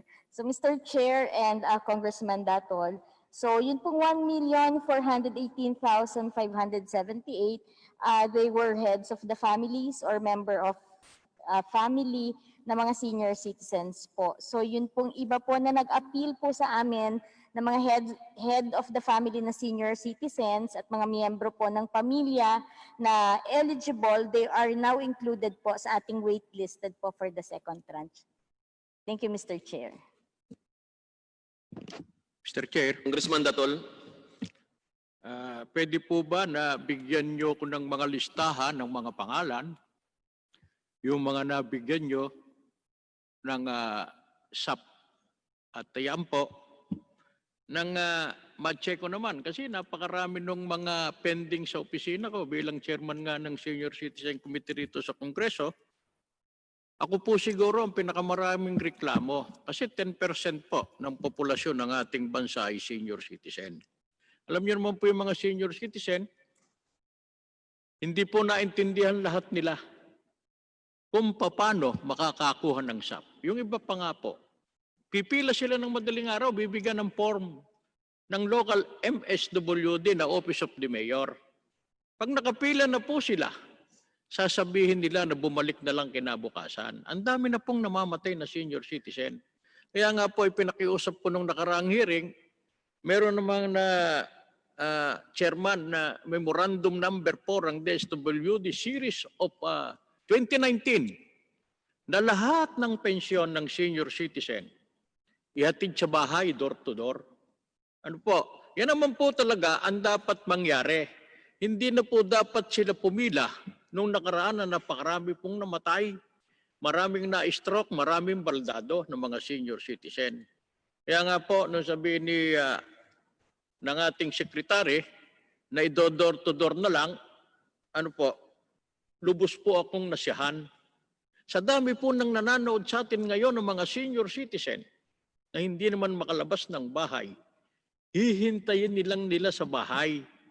Noon naman pong nakaraang hearing, yung tungkol naman sa problema natin sa lambang. Ipinatawag po namin doon sa committee ko yung lambang. Ang pinadala naman nila, hindi makasagot kung bakit nadidelay ang cash card. Ano po? Ngayon, siguro sa susunod, sabi nga ng ating chairman, imbitahin na rin natin yung nakakaalam sa lambang, yung mga nakasama namin nung nakaraang kongreso, na kami, kasama namin nagbibigay ng cash. At ngayon, dahil pandemic, yung cash card, ibigay na lang sa senior citizen. Lalo na po yung sinasabi ni Secretary, yung SAP, ihatid na lang sa bahay. Payag po kaming samahan namin mga kongresista yan kung kinakailangan. Ano po, dahil kami, nung kami nangangampanya, nag-house to house kami. Ngayon pa ba na nangangailangan naman sila ng tulong? Bibigyan lang naman namin sila kung ano yung ginawa namin. Kami na uli mag-house to house. Maiparating lang yung SAP. Ano po, nagboboluntaryo kami. Kami po sa lahat ng sulok ng Pilipinas. Meron po kaming senior citizen na presidente. Halos lahat ng bayan, 1,491 towns. 42,046 barangays, may senior citizen po kaming leaders na kayang tumulong lalo na sa kapakanan nila. Kaya nga po, kagalang-galang na chair, sana po, pagkatapos po makapagsalita, ay itakda niyo po sana kung kailan maimbestigahan yung sinasabi kong naganap na mga pangyayari na talagang naduhagi ang mga senior citizen na yung mga 2018-2019 kinakailangan makita natin hindi lang yung mga bayan na ibinibigay nila na listahan kung hindi mismo yung mga pangalan nila sapagkat maraming reklamo sa akin, patay na, nakakakuha pa ng pensyon. Ano po, okay lang yun kung ibibigay nila yung pensyon, kung may authority, yung kamag-anak, pero napakarami pong patay. Napakarami pong mayayaman na nakatira sa subdivision. Ano po, na ibinibigay ng mga local official, hindi ko naman po nila lahat. Pag leader nila, kahit mayaman, may SAP. Pag leader nila, mahirap na mahirap at hindi nila pinakikinabangan sa politika, wala pong SAP at walang social pension. Kaya yung Quezon City, dito na ako naninirahan, nagalis sila ng 8,000. Sa Caloocan, ilang libo ay nalis dito sa 17 syudad. Ano po? At isang bayan sa Metro Manila. Ganon din po sa Bulacan. Napakarami rin po. Lalo po doon sa may 2 bayan pa sa kanya na hindi nabibigyan. Si Congressman Fernandez. Ano po? Nasa akin po yung mga listahan. At ito naman po, bago ako magwakas, pinupuri ko yung ating sekretary. Yung masisipag na Yusek. Kinakailangan dito makita natin yung kinalagyan ng mga pondo ng senior citizen na inapurbahan natin sa Kongreso kung saan napunta. Ipaliwanag nila at sana sa nakikinig ng mga senior citizen na halos 10 milyon sa buong Pilipinas. Nagpapasalamat ako sa ating speaker, sa majority, sa inyo chairman, sa mga deputy at sa aking mga kasama. Dahil pag pinag-uusapan ng senior citizen at nagpapasa ako ng batas, wala pong nag-i-interpolate yan. sapagkat ang sabi ng mga bata na mga kongresista na kasamahan ko, pagbigyan na natin si Congressman Datol dahil lahat tayo tatanda rin. Kaya, Secretary, hanggang sa muli nating pagkikita rito, sinasaluduhan ko po kayo, 10 yung magagaling yung mga Yusek. At Chair, lagi niyo akong kasama. Deputy Speaker, mga kasama ko, kung ano ang panuntunan ng ating Speaker, pag tama ang ginagawa, sinasaluduhan natin. Pero pag mali, talaga namang kinukundi na natin. At sinabi nga ng ating Pangulo, wag sa panahon ko nagagawa kayo ng kalukuhan. Yun lang po, kagalang-galang na Chair. Magandang hapon po sa inyong lahat. Maraming salamat, Congressman Jun Datol ng Senior Citizens Party List. At siyempre, isa po sa pangarap ng bawat isa na mamayang Pilipino na makaabot ng pagiging senior. Bagamat hindi po lahat ay nariregaluhan ng pagkakataon na maging senior, ay isa po yan sa ating mga pinapangarap. At sana po ipagbigyan ng ating pong may kapal. Ang hearing po patungkol sa pension ay gaganapin po natin matapos po ang usapin ng pagpapabilis ng SAP. Bagamat ito po ay ikakabit natin sa usapin ng social amelioration. Sapagkat yung katanungan po niya ay patungkol rin naman sa social amelioration dahil ang ilan po sa mga nabibigyan ng social pension ay reported na tinatanggihan na mabigyan ng SAP. Meron pong ilang reklamo tayo dito mula sa Facebook na dahil sa kanilang pagtanggap ng pension ay hindi sila nakasama sa pagbibigay ng SAP. Ngunit kailangan rin natin klaruhin, iyon ba ay SAP ng munisipyo o SAP ng DSWD? At sa pagpapatuloy po ng ating pagtatanungan, meron lang pong maikling manifestation o pahayag si Representative Abellanosa. Congressman Abellanosa, you're now recognized para po sa iyong maikling manifestation. Kasama pa po ba natin si Congressman Abellanosa? Yeah, I'm here, Mr. Chairman. Yes, ang isa sa mga iniidolo nating kongresista. Panahon niyo na po para magbigay ng inyong manifestation, Congressman. Ikaw yung idol namin. Mr. Chairman, good afternoon. Good afternoon din sa ating mga taga-DSWD, especially our Secretary, General Bautista, ating mga other secretaries.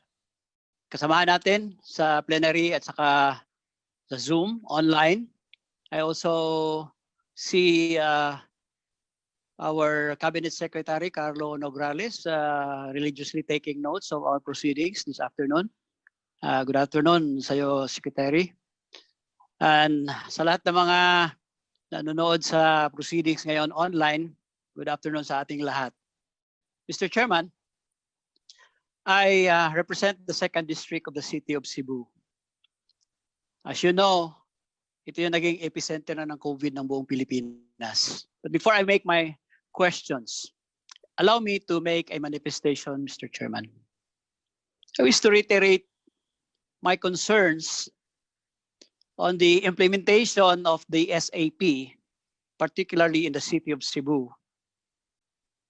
Over the past few months, since the first tranche was released, and that was sometime in May, 2 months ago, more than 2 months ago, I have been asking the DSWD Regional Office, Region 7, Central Visayas, for information on the ongoing implementation and distribution of the financial assistance. As I have been receiving complaints from my constituents sa online, sa text messages, maraming nagko-complain. And I have been asking for information from DSWD Field Office in Region 7. But sad to say, because there have been allegations of the lack of transparency in the identification of the beneficiaries, and on the stringent requirements and qualifications for the availment that go against the intent, we all know the real intent of the Bayanihan to Heal as One Act, and the seeming padrino systems that vary from one barangay to another. To my dismay, Mr. Chairman, the responses that I received from my requests were either dismissive or evasive. In so many words, the DSWD Field Office 7 would always tell me that they downloaded the funds, the city government, and that I should be asking the local government units instead. Barangay officials would inform me, however, that the DSWD grants the final approval on applications for the SAP. Long story short, all they managed to give me on the SAP was the runaround. At the time of crisis such as now, when our people require a sense of security and demand integrity from the government, this lack of accountability, Mr. Chairman, is highly counterproductive.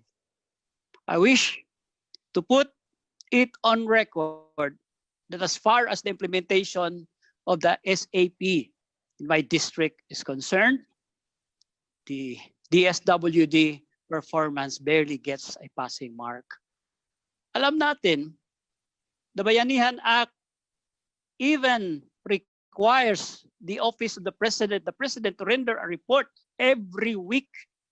And we know that the president has complied with it.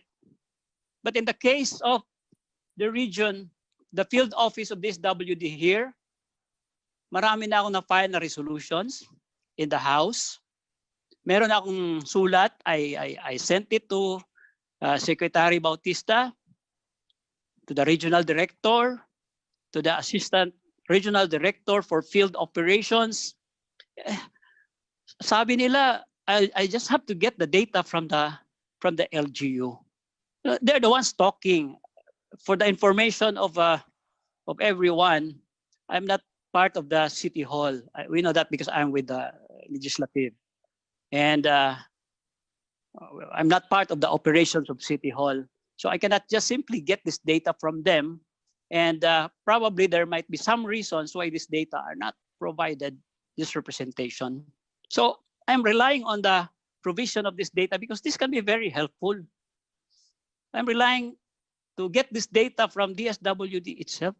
But they just say, kung sinasabi nila na kunin nyo na lang sa LGU, anong ibig sabihin yan? Does that mean na wala silang alam kung paano na-implement sa mga barangays? Importante na alam natin. Kasi every day, we are fed with figures from the Department of Health. Ilang cases, positive cases, ilang namamatay, puro mga information na hindi magaganda. How we wish that we can listen and hear from DSWD mga positive figures na ilan ang natulungan, ilan na ba ang mga naayudahan. Pero sad to say, I don't know, sa ibang lugar, sa ibang region, sa ibang distrito, kung may mga updates or posts ba ang DSWD whether online or through their official websites or sa Facebook, kung nag-a-update sila kung ilan na ang naaayudahan.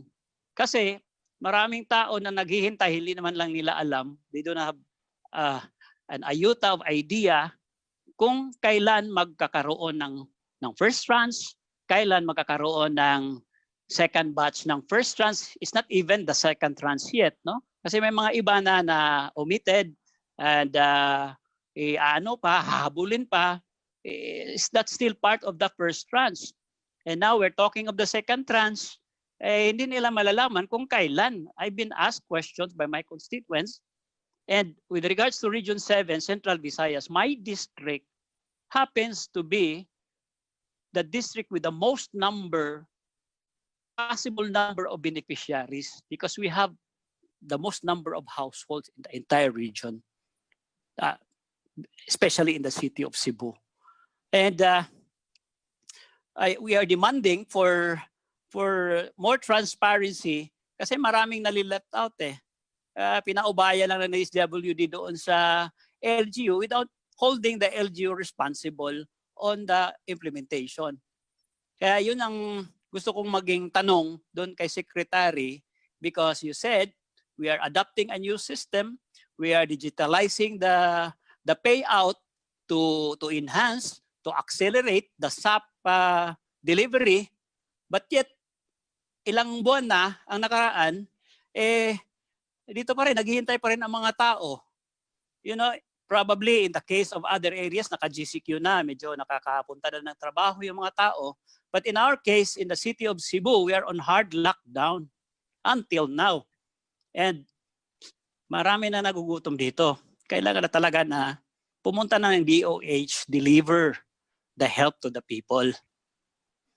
Si Secretary Simato, pinadala na dito. Special mission by the President. DOH, I requested DOH to send more health workers. Nagre-respond din naman sila kahit na yung mga barangay doctors ayaw pumunta ng Cebu City for reasons that we already understand. And Secretary Roque has also announced that priority daw ang Cebu City na mga ayuda, healthcare workers, at iba pang tulong kasi overwhelmed na yung mga hospitals namin dito. So tama lang naman na patuloy yung ACQ ng Cebu City. Pero the people, nawala na yung trabaho nila. Nawala na yung trabaho nila during the first ACQ, lalo na ngayon, wala na talaga makakain. Kailan kayo pupunta dito sa Cebu City, DSWD? Sagot, Mr. Secretary. DSWD? Yes, DSWD. I'm asking DSWD, kailan sila pupunta dito sa Cebu City? Secretary, DSWD. Yeah. Mr. Chair, Your Honor, unang-una nagpapasalamat ako sa ating butihing congressman at napatid natin kung ano yung naging problema sa Field Office 7. Kung inyo pong mamarapatin ay hayaan nyo pong kausapin ko ang aking Regional Director sa Field Office 7 at ilatag itong inyong mga issues and concerns.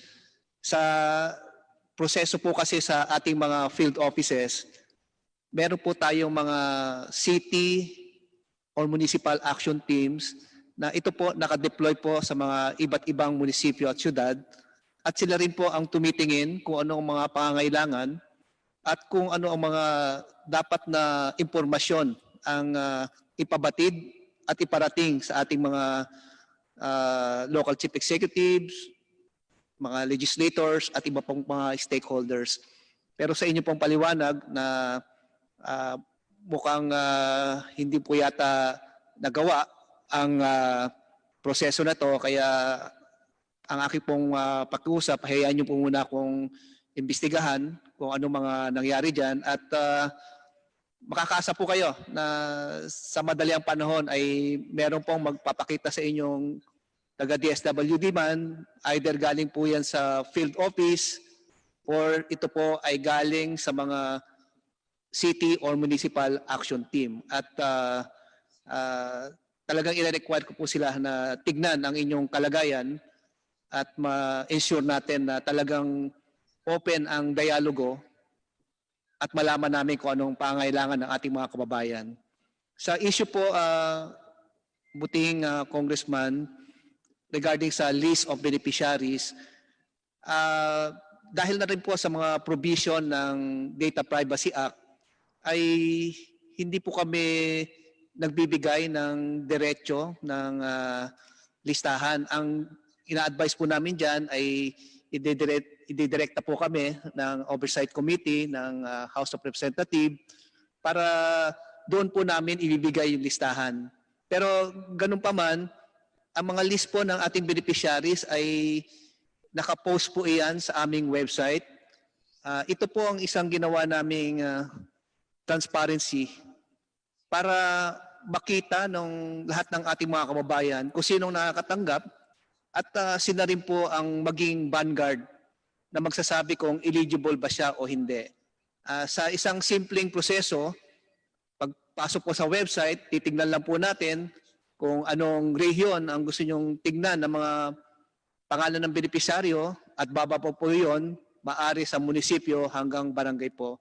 At iyan po ay tuloy-tuloy na ating ina-update para ma-ensure natin na talagang may kita ng ating mga kababayan ang dapat na makatanggap ng social amelioration program, sir.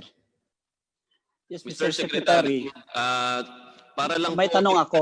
sa DSWD, nung nakaraang hearing po ay nagkaroon na po kami ng request sa inyong mga regional director na ipadala dito sa committee secretariat ang listahan.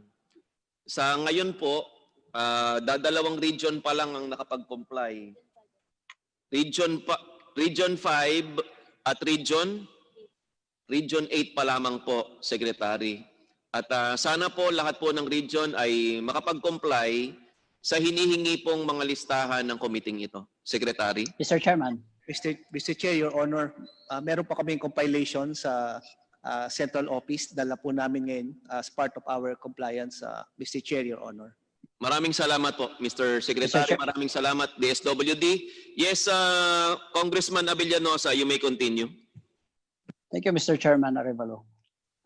I asked the Secretary kung kailan makarating yung second tranche, yung mga nahuhuling first tranche for some of the beneficiaries, kailan yun maibibigay dito sa Cebu City? Kasi we cannot wait for the time na sinasabi ni Chairman na baka instead of SAP card, baka mass card na ngayong matatanggap. In fact, this is not an exaggeration. Maraming fatalities na dito. And for all we know, some of these have been caused by gutom. So do we wait for more fatalities before you deliver, Mr. Secretary? DSWD. Mr. Chair, Your Honor, may I ask permission to recognize Yusek Pamonag to answer the question. Yusek Pamonag.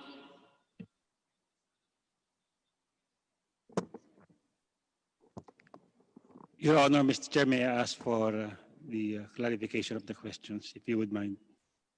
Ang tinatanong po, Yusek Pamonag, ay kailan ba mabibigay ang kakulangan sa first tranche at kailan naman yung sa second tranche? Sa Cebu City, Mr. Chairman. Sa Cebu City at sa buong bansang Pilipinas na Congressman Abellanosa. Yes, overall, yung accomplishment natin sa first tranche, Your Honor, is about 99.4%. So ibig sabihin, almost all of the 18 million have already given yung kanilang respective emergency subsidy. There are some na hindi pa nabibigay, but most of these are those na some of them did not show up probably because of they are ineligibles or for whatever reasons they have. So yan po yung buong picture ng ng first tranche natin.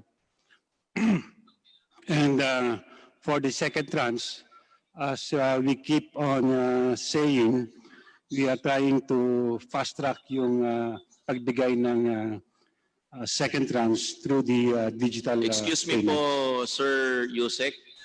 Ang tinatanong po ni Congressman Abellanosa ay kung kailan. Meron po ba kayong definite na buwan? O kahit tansyahin nyo na lang, sa pagtansya po ninyo, anong buwan kaya matatapos mapamigay yung first tranche para doon sa mga hindi pa nakatanggap na kababayan natin. Kasama na siyempre yung mga taga Cebu. At yung second tranche naman, kailan kaya matatapos ipamigay? Yusek Pamonag. Yes, thank you, Your Honor. Much as we wanted to give yung specific time talaga. Sir, hindi po specific. Kahit tansya na lang.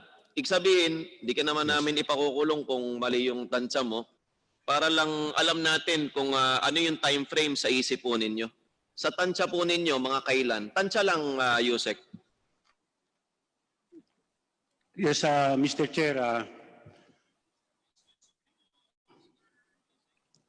let me just Sige go po, back to sige what po. I've said just kanina earlier, na if names are completed or if the duplication is completed, we can finish yung second tranche in just 1 week time through the use of digital.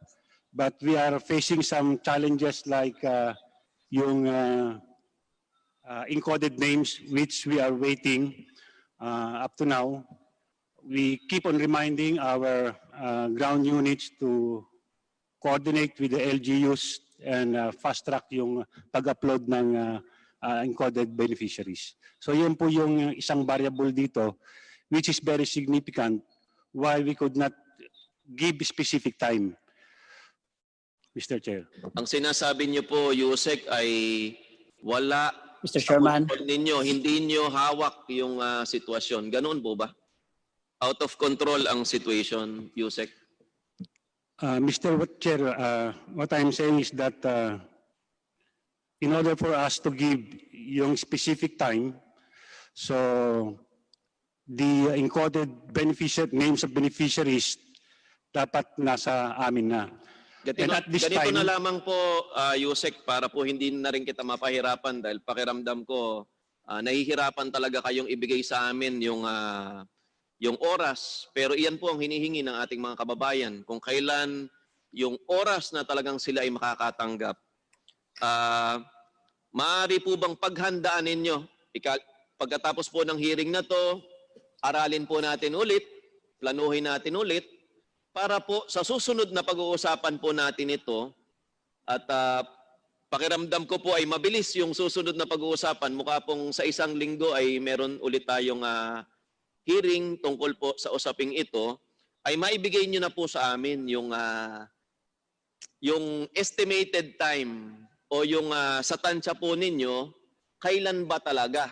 At kung out of control, pag-aralan na po natin kung talaga wala sa kamay ninyo yung datos, kung hindi kayo sinusunod ng mga tao ninyo sa pagbibigay ng listahan, kung nahuhulin yung maraming nagnanakaw o nanggugulo o nanggugulang sa paggawa ng listahan. Sabi nga dito, may nag-message sa akin sa isang barangay malapit lang po sa lugar namin.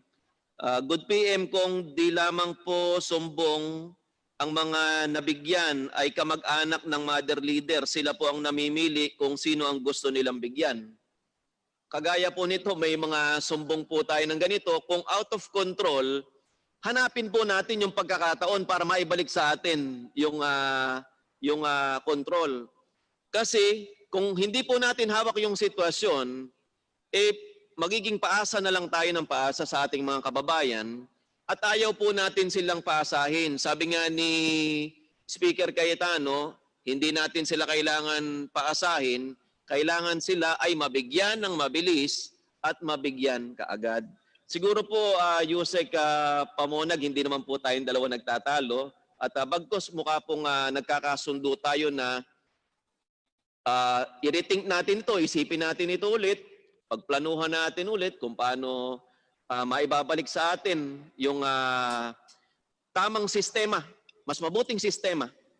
At gusto ko pong i-commend ang DSWD na simula po nung nakaraan na nagkita tayo, nakita na po namin marami na pong pagbabago, Secretary. From 10,000 na nariripak, ngayon 25,000. Maraming salamat doon sa Yusek na naka-assign sa repacking. Yung iba po nating mga RD na dati hindi nakakausap at hindi nagre-respond, ngayon nagre-respond na. Sana po ay marami pang ganito na positibong pagbabago at hindi naman po ito para sa atin, hindi rin naman po para sa inyo. Ito po ay para sa mga kababayan natin, lalong-lalo na yung mga inip na naghihintay ng social amelioration ng first tranche at second tranche. Ngayon, Congressman Abellanosa, Mr. Chairman. Siguro po tanggapin na muna natin yung sagot ng DSWD na kailangan munang pag-aralan ulit ito kung paano mapaganda yung sistema. Hindi pa nila maibigay yung definite date pero tingin ko naman sa kanila, they will try to do their best under Secretary Bautista. mukha namang hindi po tutulog-tulog itong leadership ng DSWD. At maaari mo na pong ituloy ang inyong pagtatanong, yun na lang pagbigyan natin na ma-recalculate, ma-recompute, and reassess ng DSWD kung kailan ba talaga yung pagbibigay nila ng kailan lang matatapos yung first tranche at kailan matatapos yung second tranche. At muli pag-uusapan po natin ito next hearing, next week. Yes, Mr. Chairman. Congressman Abellanosa. I agree with you, Mr. Chairman, that a lot of things can be learned from our experience in this pandemic. Kunyari, dito sa, for example, dito sa DSWD, now we are really getting hardcore data sa grassroots. So sino itong mga low-income families, kung sino itong mga, kasi ito yung mga missing information. That's why we were not able to deliver immediately. And maraming problema sa validation. So that's one of the good things. And I know that we are, that the DSWD working hard, even in the region, that they're working hard to deliver. So I understand, Mr. Chairman, why DSWD, the secretary, the undersecretary, cannot give us a categorical answer to the question because probably they still the different field offices, iba-ibang challenges, iba-ibang problema siguro. What I was just asking, Mr. Chairman, in behalf of our constituents in the city of Cebu who are on hard lockdown, sinasabi ko hard, nagbabantay dito, no less than mga special action forces na ng PNP. So yung mga constituents namin, they cannot even go to the supermarkets to buy food if they have money to buy food. So ganyan na situation dito. So we do hope that the USEC, I can wait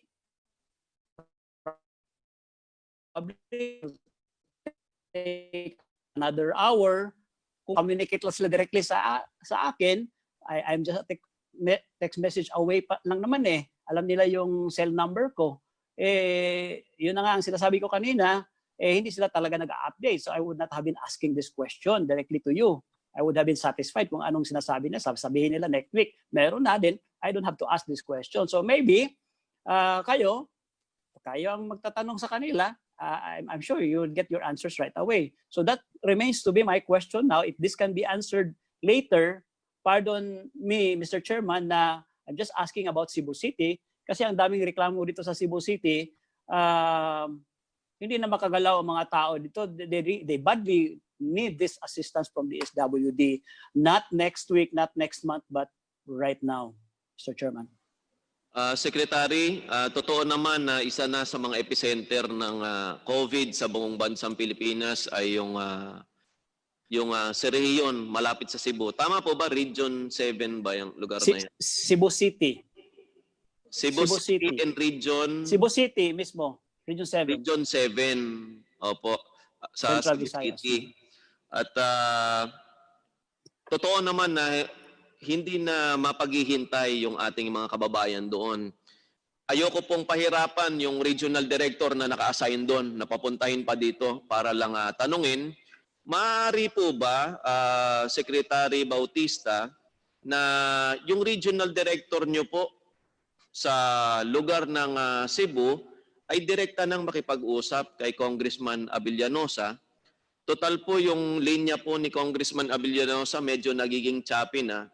Maganda po siguro kung direkta na po silang magtawagan at Congressman Abellanosa, kung maaari po ay masabi mo in a manifestation sa committee ito kung kumusta naman yung inyong pag-uusap ng inyong regional director. Congressman Abellanosa? Can you still hear me, Mr. Chairman? Wala yata. Congressman Abellanosa? Okay, medyo mahirap talaga yung signal po. Secretary, meron ka po bang masasabi tungkol po sa maipapangako nating mas mabilis na serbisyo doon po sa mga lugar na nagiging epicenter na ng COVID sa ating bansa. Kagaya po ng Cebu City. Mr. Chair, Your Honor, katulad na po sinabi ko, sa lalong madaling panahon, makikipag-coordinate po sa kanila ang tiga DSWD. Hindi ko lang po masisigurado kung ang regional director ang pupunta doon kasi po ang regional director natin ay senior citizen and vulnerable na rin po sa COVID infection, lalong-lalo na sa area ng Cebu City. Maaari po bang patawagin na lang natin kay Congressman Abellanosa? Opo.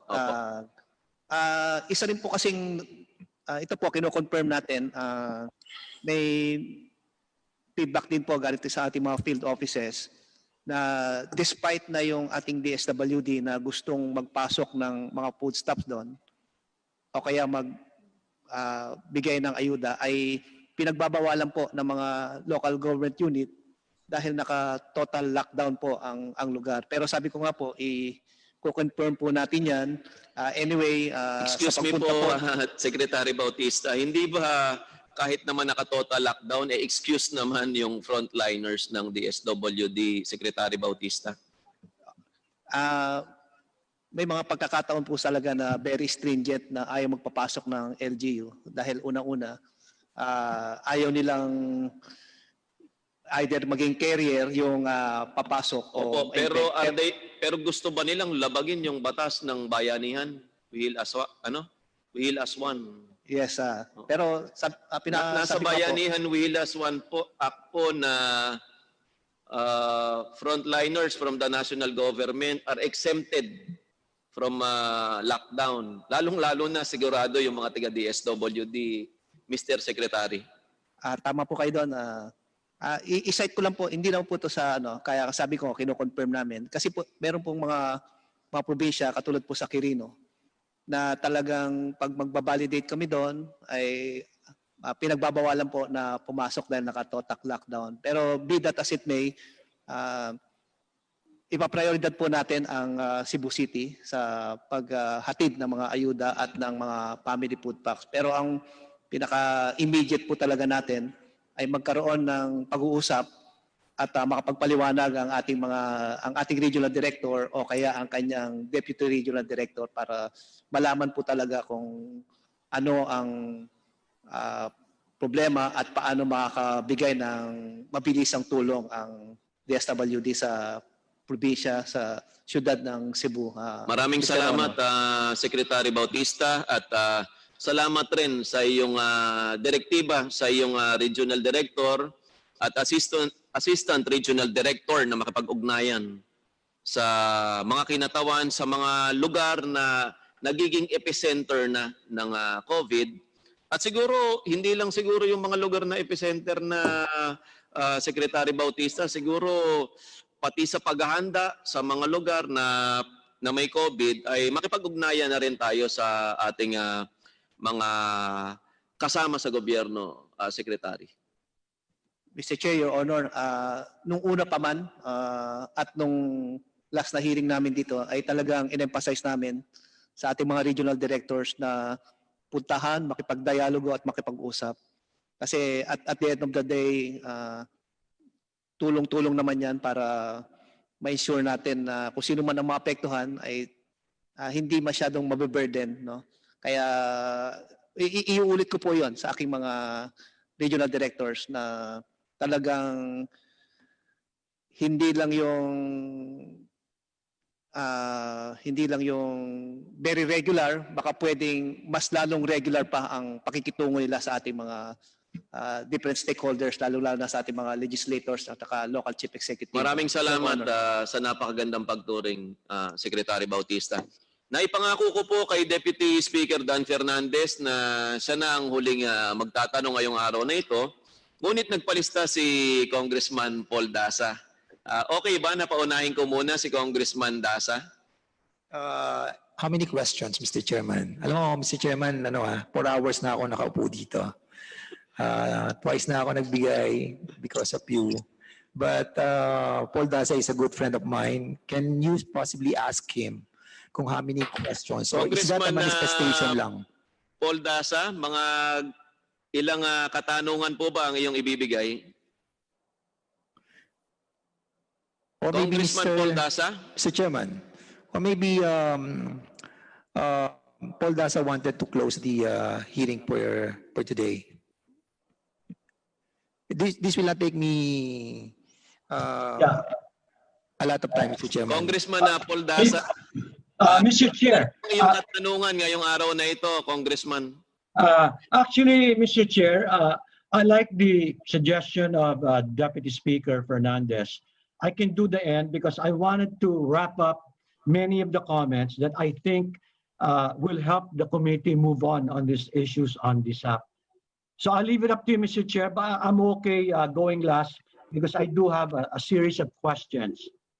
Thank you, Congressman Dasa. At napagbigyan na ang kahilingan mo, Deputy Speaker Dan Fernandez. At ito na po ang iyong pagkakataon na magtanong sa ating mga kasama dito sa kapulungang ito. Yes, Deputy Speaker, it's now your time to interpellate. You have the floor. Thank you, Mr. Chairman. I really don't know if you are a friend or not, but be that as it may, thank you so much for recognizing me finally. And I would like to first commend Secretary Rolly Bautista for being here on today's hearing, and together with all the resource speakers, the USEC, ASEC, and all the regional directors who have been invited on today's hearing. Sa last hearing po natin, we discussed a lot of things. Yung last hearing po natin, yung mga lapses, yung ating mga tinatawag nating failures, marami tayong mga blunders. Primarily, the reason why is that syempre first time that we have encountered this kind of problem. And at the same time, we were somehow blinded by the submission of the Philippine Statistics Agency with regards to the members of the low-income families na sinasabi ay 18 million, but sa latest record na sinasabi nila, umaabot tayo almost ng 23 million. As a matter of fact, nabanggit po ninyo that we are adding 5 million more doon sa natin, sa mga beneficiaries natin sa low-income families. And having said that, we have encountered a lot of problems as well with regards to the collating of all the documents with regards to those 18 million na identified ng Philippine Statistics Agencies and DOLE and the DSWD. At doon tayo nagkaroon ng problem. At ang katunayan, nagkaroon din tayo ng problem dun sa policies and procedures that were introduced by the DSWD.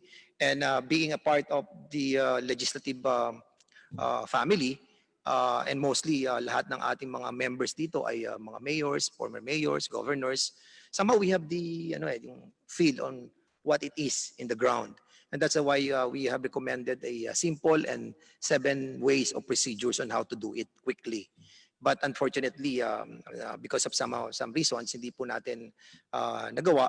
At we proceeded on the long procedures that were adopted instead of the recommendation of the House Speaker Alan Cayetano na paikliin na lang po natin yung procedure.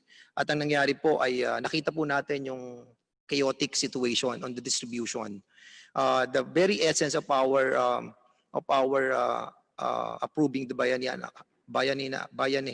Hilas 1 Act, specifically sa SAP po, ay to avoid yung sa magkakadidikit ng mga tao, na magkaroon tayo ng crowded areas, But what happened was ay hindi po natin observe yung social distancing in many areas in the country on this distribution. But we were able to pass it, nakapasa tayo, nalampasan natin, but unfortunately hindi po natin alam kung ano naging magnitude ng problem noon because our enemies is invisible. Hindi natin nakikita kung sino na yung mga nahawa natin doon. So ngayon, we have evolved and we have migrated doon sa sitwasyon natin na mahirap na pumupunta na tayo ngayon dito sa sitwasyon na digital transmission of the funds coming from the SAP. At dito nga nakita po natin that meron tayong Memorandum Circular number 2 that was issued by DSWD and all other agencies with regards to doon sa pagdi-digitalize natin ng payment. At according sa inyo kanina, ang tanong ko po ay out of the first tranche na nabigyan natin ay umaabot na sa 17,649,000 at 99.4% na po yung na-distribute natin sa first tranche at almost 99 billion pesos na, no? Ang yung na-release natin for the first tranche. Ang tanong ko, kailan po ba nag-start yung first tranche natin? I mean, from the time of conception ng programa hanggang dun sa na-distribute natin finally. Nagkaroon tayo extension di ba? How many extension yon? So, more or less, mga ilang weeks yung umabot dun sa first tranche natin, Mr. Chairman. Mr. Secretary, Mr. Chair, Your Honor, may I request Yusek Pamonag to be recognized? Yusek Pamonag. Yes, Your Honor, Mr. Chair. The earliest payout we had was dated 03 April. 03 April. April. Yes, that was April the what? earliest. April 3. April 3. In NCR. So yun yung That was the earliest, sir. yung po ba ay yung sitwasyon na nangongolekta na tayo ng mga pangalan hanggang sa yung distribution po mula doon sa inassign natin sa LGU, yung pangongolate ng ating names ng mga beneficiaries hanggang doon sa payout. So mga ilang linggo po tayo umabot?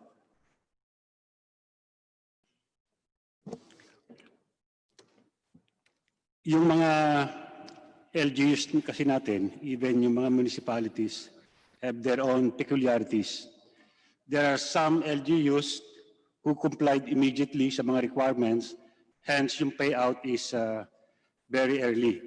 While there are also some LGUs na who hardly complied sa mga requirement. That is why yung emergency subsidy, pagbigay ng emergency subsidy is procrastinated or delayed. So in other words, Mr. Chairman, parang hindi po ninyo matumbok kung gaano kahaba ang naging proseso hanggang sa na-distribute po natin yung SAP. Mr. Chair, for first month, it took us 2 months to complete yung 99.4%. So 2 months po yung buong proseso na nagawa po natin hanggang sa na-distribute po natin yung 99.4%. So in other words, 2 months. Okay. We are now evolving in a very much better situation right now. Ito yung pagbigay po natin ng pera sa pamagitan po ng digital, no. Do you think na aabot din po tayo sa 2 months doon sa pagdi-digitalize natin ng payment? Yusek. No. We will not go at that. We will not. Yes. Why, Mr. Chairman? Can you give me a specific reason why hindi tayo aabot ng 2 months, considering that kanina there were like mga justification that hindi lahat digital ang gagawin nating payments, di ba? Kanina nagkaroon kayo ng comprehensive approach. Kumbaga, meron tayong tinatawag na digitalize, meron tayong actual payment, yung iba naman through cellphones, tapos yung iba meron tayong setup center na kung saan doon kukunin yung pera. So, in other words, approximately less than 2 months ang aabutin natin dito sa bagong sistema natin. Is that right? Is that what you're saying, Mr. Chairman? Yusek Pamonang. Yes, Mr. Chair, that's right. If that's the case, Mr. Chairman, I would like to say na medyo kung hindi tayo aabot ng 2 months and specifically ang second tranche natin, nagsimula tayo July 3, no? Paano nyo i-compute po yung second tranche? Kasi, okay, tayo sa first tranche, mula nung ginawa natin yung problem hanggang mabigyan natin ng solusyon, umabot tayo ng 2 months. Ngayon sa second tranche naman po, nagsimula tayo, kailan tayo nagsimula ng second tranche? We started giving the emergency subsidy for second tranche last Kanina po yung sinagot niyo. July 3? Sinabi niyo kanina July 3. July 3, Congressman yes, Dan, July 3. Sinagot na po nila kanina. Ang sabi Yes. po nila kanina July 3. It's Opo. July Okay, 3 through. So in other words, July 3. So ngayon ay July 7. So in other words, sa 4 days na sinasabi nyo, nakapag-release na tayo ng almost 121,000 through digital, no? Digital payment. Tapos meron din tayo dun sa mga through cell phones. Hearing suspended.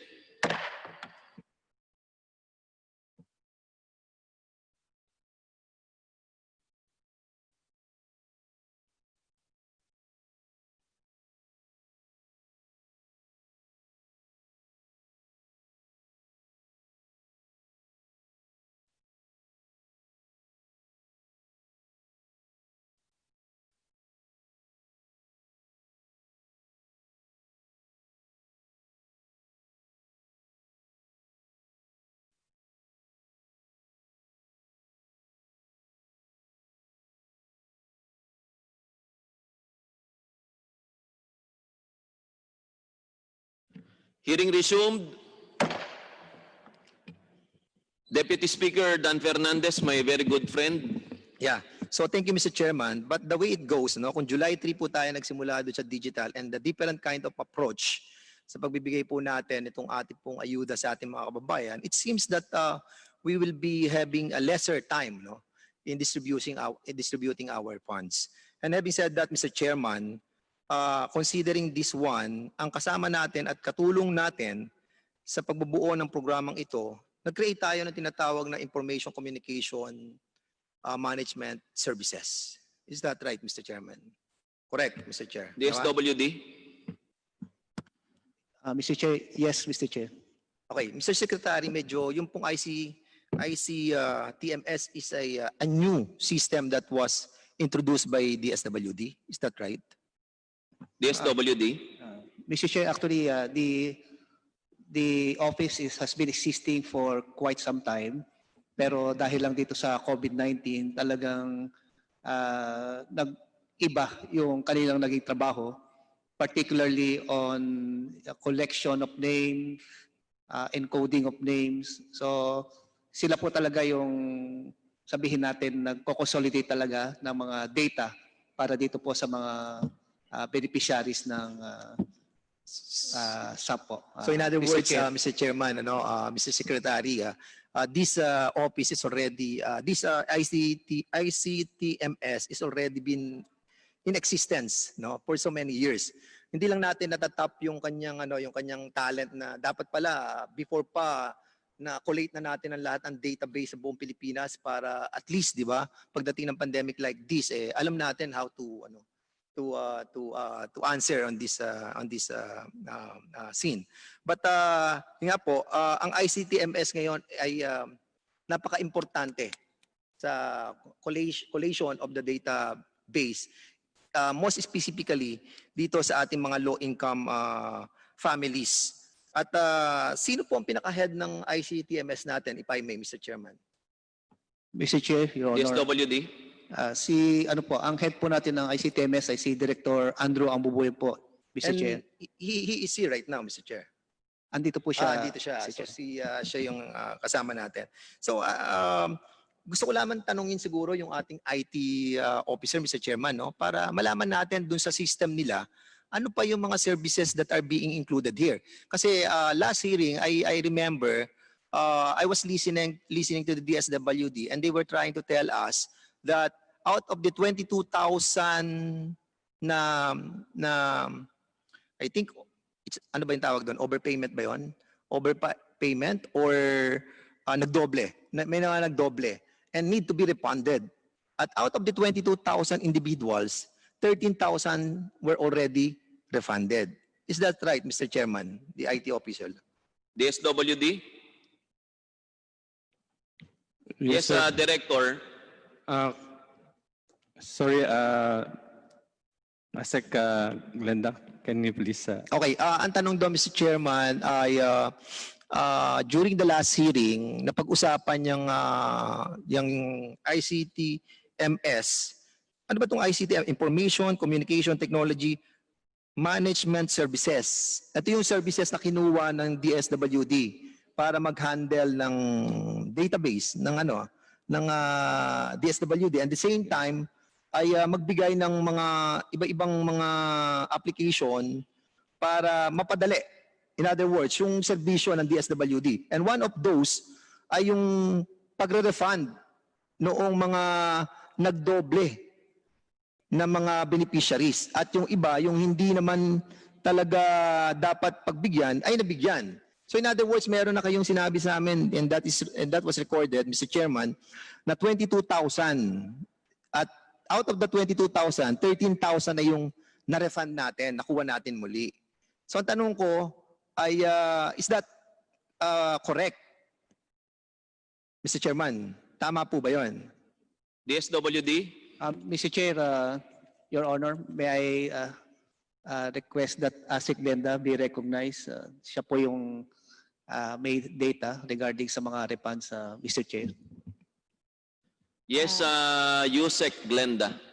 Mukhang nagulat pa kanina si Yusek Glenda. Kayo na po ang sumagot, Yusek. Thank you, Mr. Chair. So, ang amount po na nag-refund na po sa amin ngayon is medyo dumami na po, Mr. Chair. 38,838 na po. So in other words, from last week, naging 30,000 na yung nag-refund because of the system. Correct? Yes, sir. Because of the system. Okay. Ang tanong ko, anong other pang serbisyo ang pwedeng gamitin ng ating ICTMS? Aside from this nare-refund natin, yung bang mga identification ng mga sub-members natin kasama sa ICTMS? Director from IT Division. Dear Chairman, Your Honor. Yes. Actually po, yung main task ng ICTMS ay gumawa ng database para sa ating mga sub-beneficiaries.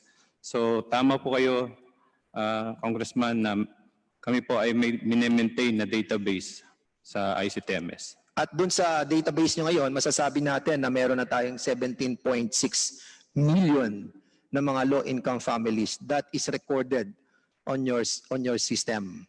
Correct? DSWD? Meron po kaming listahan yan sa ngayon. At yung na-encode pa lang po at pumasok sa aming system ay nasa 7 million po. Okay. So ang nasa system nyo is 7 million. So in other words, ngayon, nahihirapan kayo na ikunin lahat ng mga pangalan sa buong Pilipinas para ipasok dun sa sistema nyo. Tama. 10 million pa ang kulang. And that's the reason why, Mr. Chairman, DSWD. I believe na nahihirapan sila ngayon with regards to second tranche because of that problem. That yung sa system nila ay hindi nila agad makolekta ang lahat ng mga database na nabigyan na po natin ng SAF funds noong mga nakaraang buwan. And I think, Mr. Chairman, one of the problems here is to enhance yung kanilang system.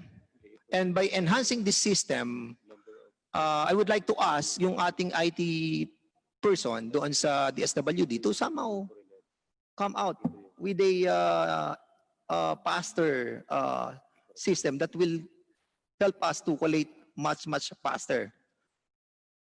Kaya ba ng inyong ano po ba kayo? Are you under the DSWD plantilla or your services are being hired by the DSWD? Are you a service provider or an employee of DSWD? Director, ang pangalan niya director ng DSWD, So, DSWD kaya sigurado official. in-house yan ng DSWD. Kasi Mr. Chairman, pag tinitingnan ko kasi yung DSWD SAP dswd.gov.ph, pag hinahanap ko yung area namin, talagang hindi ko makita, ayaw pumasok. Pero there are those areas na pag hinahanap mo, makikita mo na naandun na, naka-database na yung ibang mga pangalan. Like for example, tinry ko yung sa Palawan, sa bayan ng Nara, lumabas yung mga pangalan ng mga beneficiaries. And I would suggest sana na kung kaya ng ating mga IT personality sa DSWD na magkaroon pa rin ng another feature itong inyong database with regards to the profile ng bawat isa dyan. Kasi sayang nagkinokolate na po natin yung data ng ating mga low-income families Dapat kumpleto rin po ang gagawin po nating profiling sa bawat tao na ina-identify po natin. Is that possible na ngayon, maisabay na rin po natin yun? I think it won't take a lot of time, di ba, Mr. Chair? DSWD? Director? Nasa ano po yan, Mr. Chair, talaga pong nasa plano yan. Kung mapapansin ninyo, yung SAC form namin ay kumpleto ng mga detalye ng pamilya. Sa ngayon, ang nilalabas lang po namin ay yung head of the family, pero ang database natin ay mayaman sa mga information na pwede nating makuha, Mr. Chair. Okay, so that is understandable, Mr. Chairman, and I accept that answer. So, Mr. Chair, ang susunod ko pong katanungan ay with regards to doon sa paggamit po natin ng digital payment, no? Would it be right to assume that we have like 6 FSP na ginamit natin? Meron po ba tayong 6 na financial service provider that have been used by DSWD for digital payment, Mr. Chair? Mr. Chair, Your Honor. DSWD? Mr. Chair, Your Honor, may I request Yusek Neri to be recognized to answer the question, Mr. Chair? Yes, Yusek Amy. Good afternoon, Mr. Chair. Yes, Mr. Chair, there are 6 financial service providers entered into multilateral agreement with the DSWD, Your Honor. At dito sa 6 na to, na financial service provider natin, how many outlets do they have in the whole country? Do you have a copy for that, or you don't have a copy Yusek Amy. for now? Mr. Chair, thank you, Mr. Chair. GCash and PayMaya have 32,000 plus partner outlets nationwide. StarPay has more than 20,000 plus partner outlets nationwide. While others, I may not be able to memorize them all, Your Honor, but I have a copy with me. Maybe you may, Your Honor, please, maybe you may want to allow me to submit after this hearing, Your Yeah, Honor. please, Mr. Yusek Neri, kindly submit to us yung mga list ng outlets nila. Kasi from that, Mr. Chairman, possibly we can possibly know kung gaano kadami yung outlet sa buong Pilipinas, and we can somehow distribute it to our district for our beneficiaries to know na ito yung mga pwede nilang kuwanan, di ba? Aside doon sa syempre sa information that you are giving to our communities, we can help on that, Mr. Chairman. Mali po ba nating gawin ang suwestyon ni Congressman Dan Fernandez na maibigay po sa committee ito ang listahan po ng mga outlets na maaari pong puntahan ng ating mga kababayan, Yusek Amy? Thank you so much, Mr. Chair. We welcome that. In fact, we really appreciate that initiative of Congressman Hernandez, because that's really a good opportunity also for the honorable congressman to help us also information drive to tell the constituents that these are the list of outlets, and we are happy to share this with you, Your Honor. Yes, Maraming Fernandez salamat. po, Mr. Chairman. Dan Fernandez po, Yusek. The last time that we have a hearing, Hernandez. Yeah, I understand. Ano po yan, ang sikat na Deputy Speaker, Dan Fernandez. Anyway, okay, medyo naliwanagan na rin po ako doon sa ano natin, sa sagot po ng ating DSWD. Kasi nga iniisip ko nga po kung sakali na meron po tayong 6 financial service providers, baka mas marami pa po na FSP na makuha tayong iba. Yung iba affiliated lang sa kanila, no? Dapat the more the merrier, kasi it will be more expeditious na magagampanan po natin. So ngayon po ay the last hearing po ay medyo napagtuunan natin ng pansin yung mga problema ng ating mga regional directors.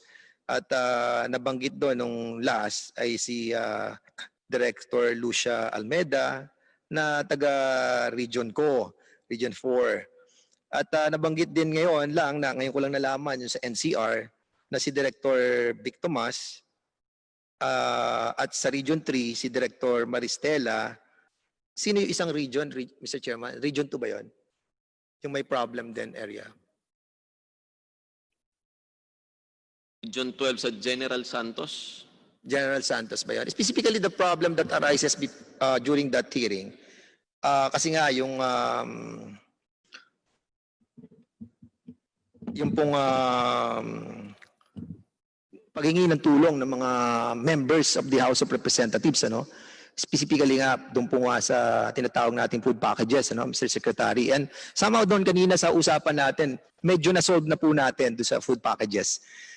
Kung ano po yung magiging approach natin with regards doon sa distribution. And we believe that sana ito po yung ay magampanan po natin para nang sa ganun ay katulad ng sinabi po namin kanina, kapag may nangyari sa isang area, meron na tayo nakandang template ng MOA, madali na nating masasagutan. Hindi lamang po yung sa food packages ang sinasabi po natin dito. Like for example, ako rin, sometimes may mga nasunugan. Ang hinihingi naman ng mga nasunugan, hindi naman po pagkain lang sa dami na nagbibigay ng pagkain Sometimes wala silang damit, wala silang pantayo ng bahay, kahit kahoy, yung tawag dito, yung yero na magagamit nila temporarily doon sa kanilang tahanan. But if we have this kind of template na MOA with this groceries or hardware, somehow mapapa-fast track natin yung problem. And kanina nga sinabi yung problema ng procurement. And I think pag gano'n naman po na ang MOA natin ay direct sa manufacturer, that cannot beat any bidding processes, di ba? Kasi actual price ang makukuha po natin doon Di po ba? So in other words, Mr. Chairman, kung meron tayong intention na gawin talaga, kaya nating gawin ang lahat. So, kanina po, aside sa problem na yon, Mr. Chairman, dun sa delayed food packages, at sa narinig ko nga kay Mr. Speaker, about naman doon sa mga napadala ng NCR na mga, ang tawag doon, meron ng mga bukbuk, di ba? Kasi, I believe that this is old stock. Di ba? Mga old stock na to. No? Tama po ba yun, Director Tomas? Director Tomas? Thank you, Mr. Chair, Your Honor. Tama po, sir. There was a supply that we received before. Old stock nga po. Ito ay na-correct naman po kaagad. What we did as a protocol, Your Honor, Mr. Chair, is to recover the rice with contaminated rice with bukbuk, sir. And immediately, sir, we replaced them with a good quality rice. Your Honor, Mr. Chair po. Okay. At ang isa pa sa nakita natin problema ay dun sa, I think yung sa, sa AIX, na parang somehow ang problem sa AIX, parang na kung ano yung distribution sa SAP, ganun din ang magiging distribution sa AIX So nagkaroon ng confusion doon. And do you believe that, I will ask you personally, Director Tomas, do you believe that yung distribution natin ng AIX, yung recommendation of the members of the House of Representatives is a great equalizer? Excuse me, DS Dan Fernandez, your time is up for questioning. Pwede po bang wag mo na siya tanungin and please wrap up? Okay, Mr. Chairman.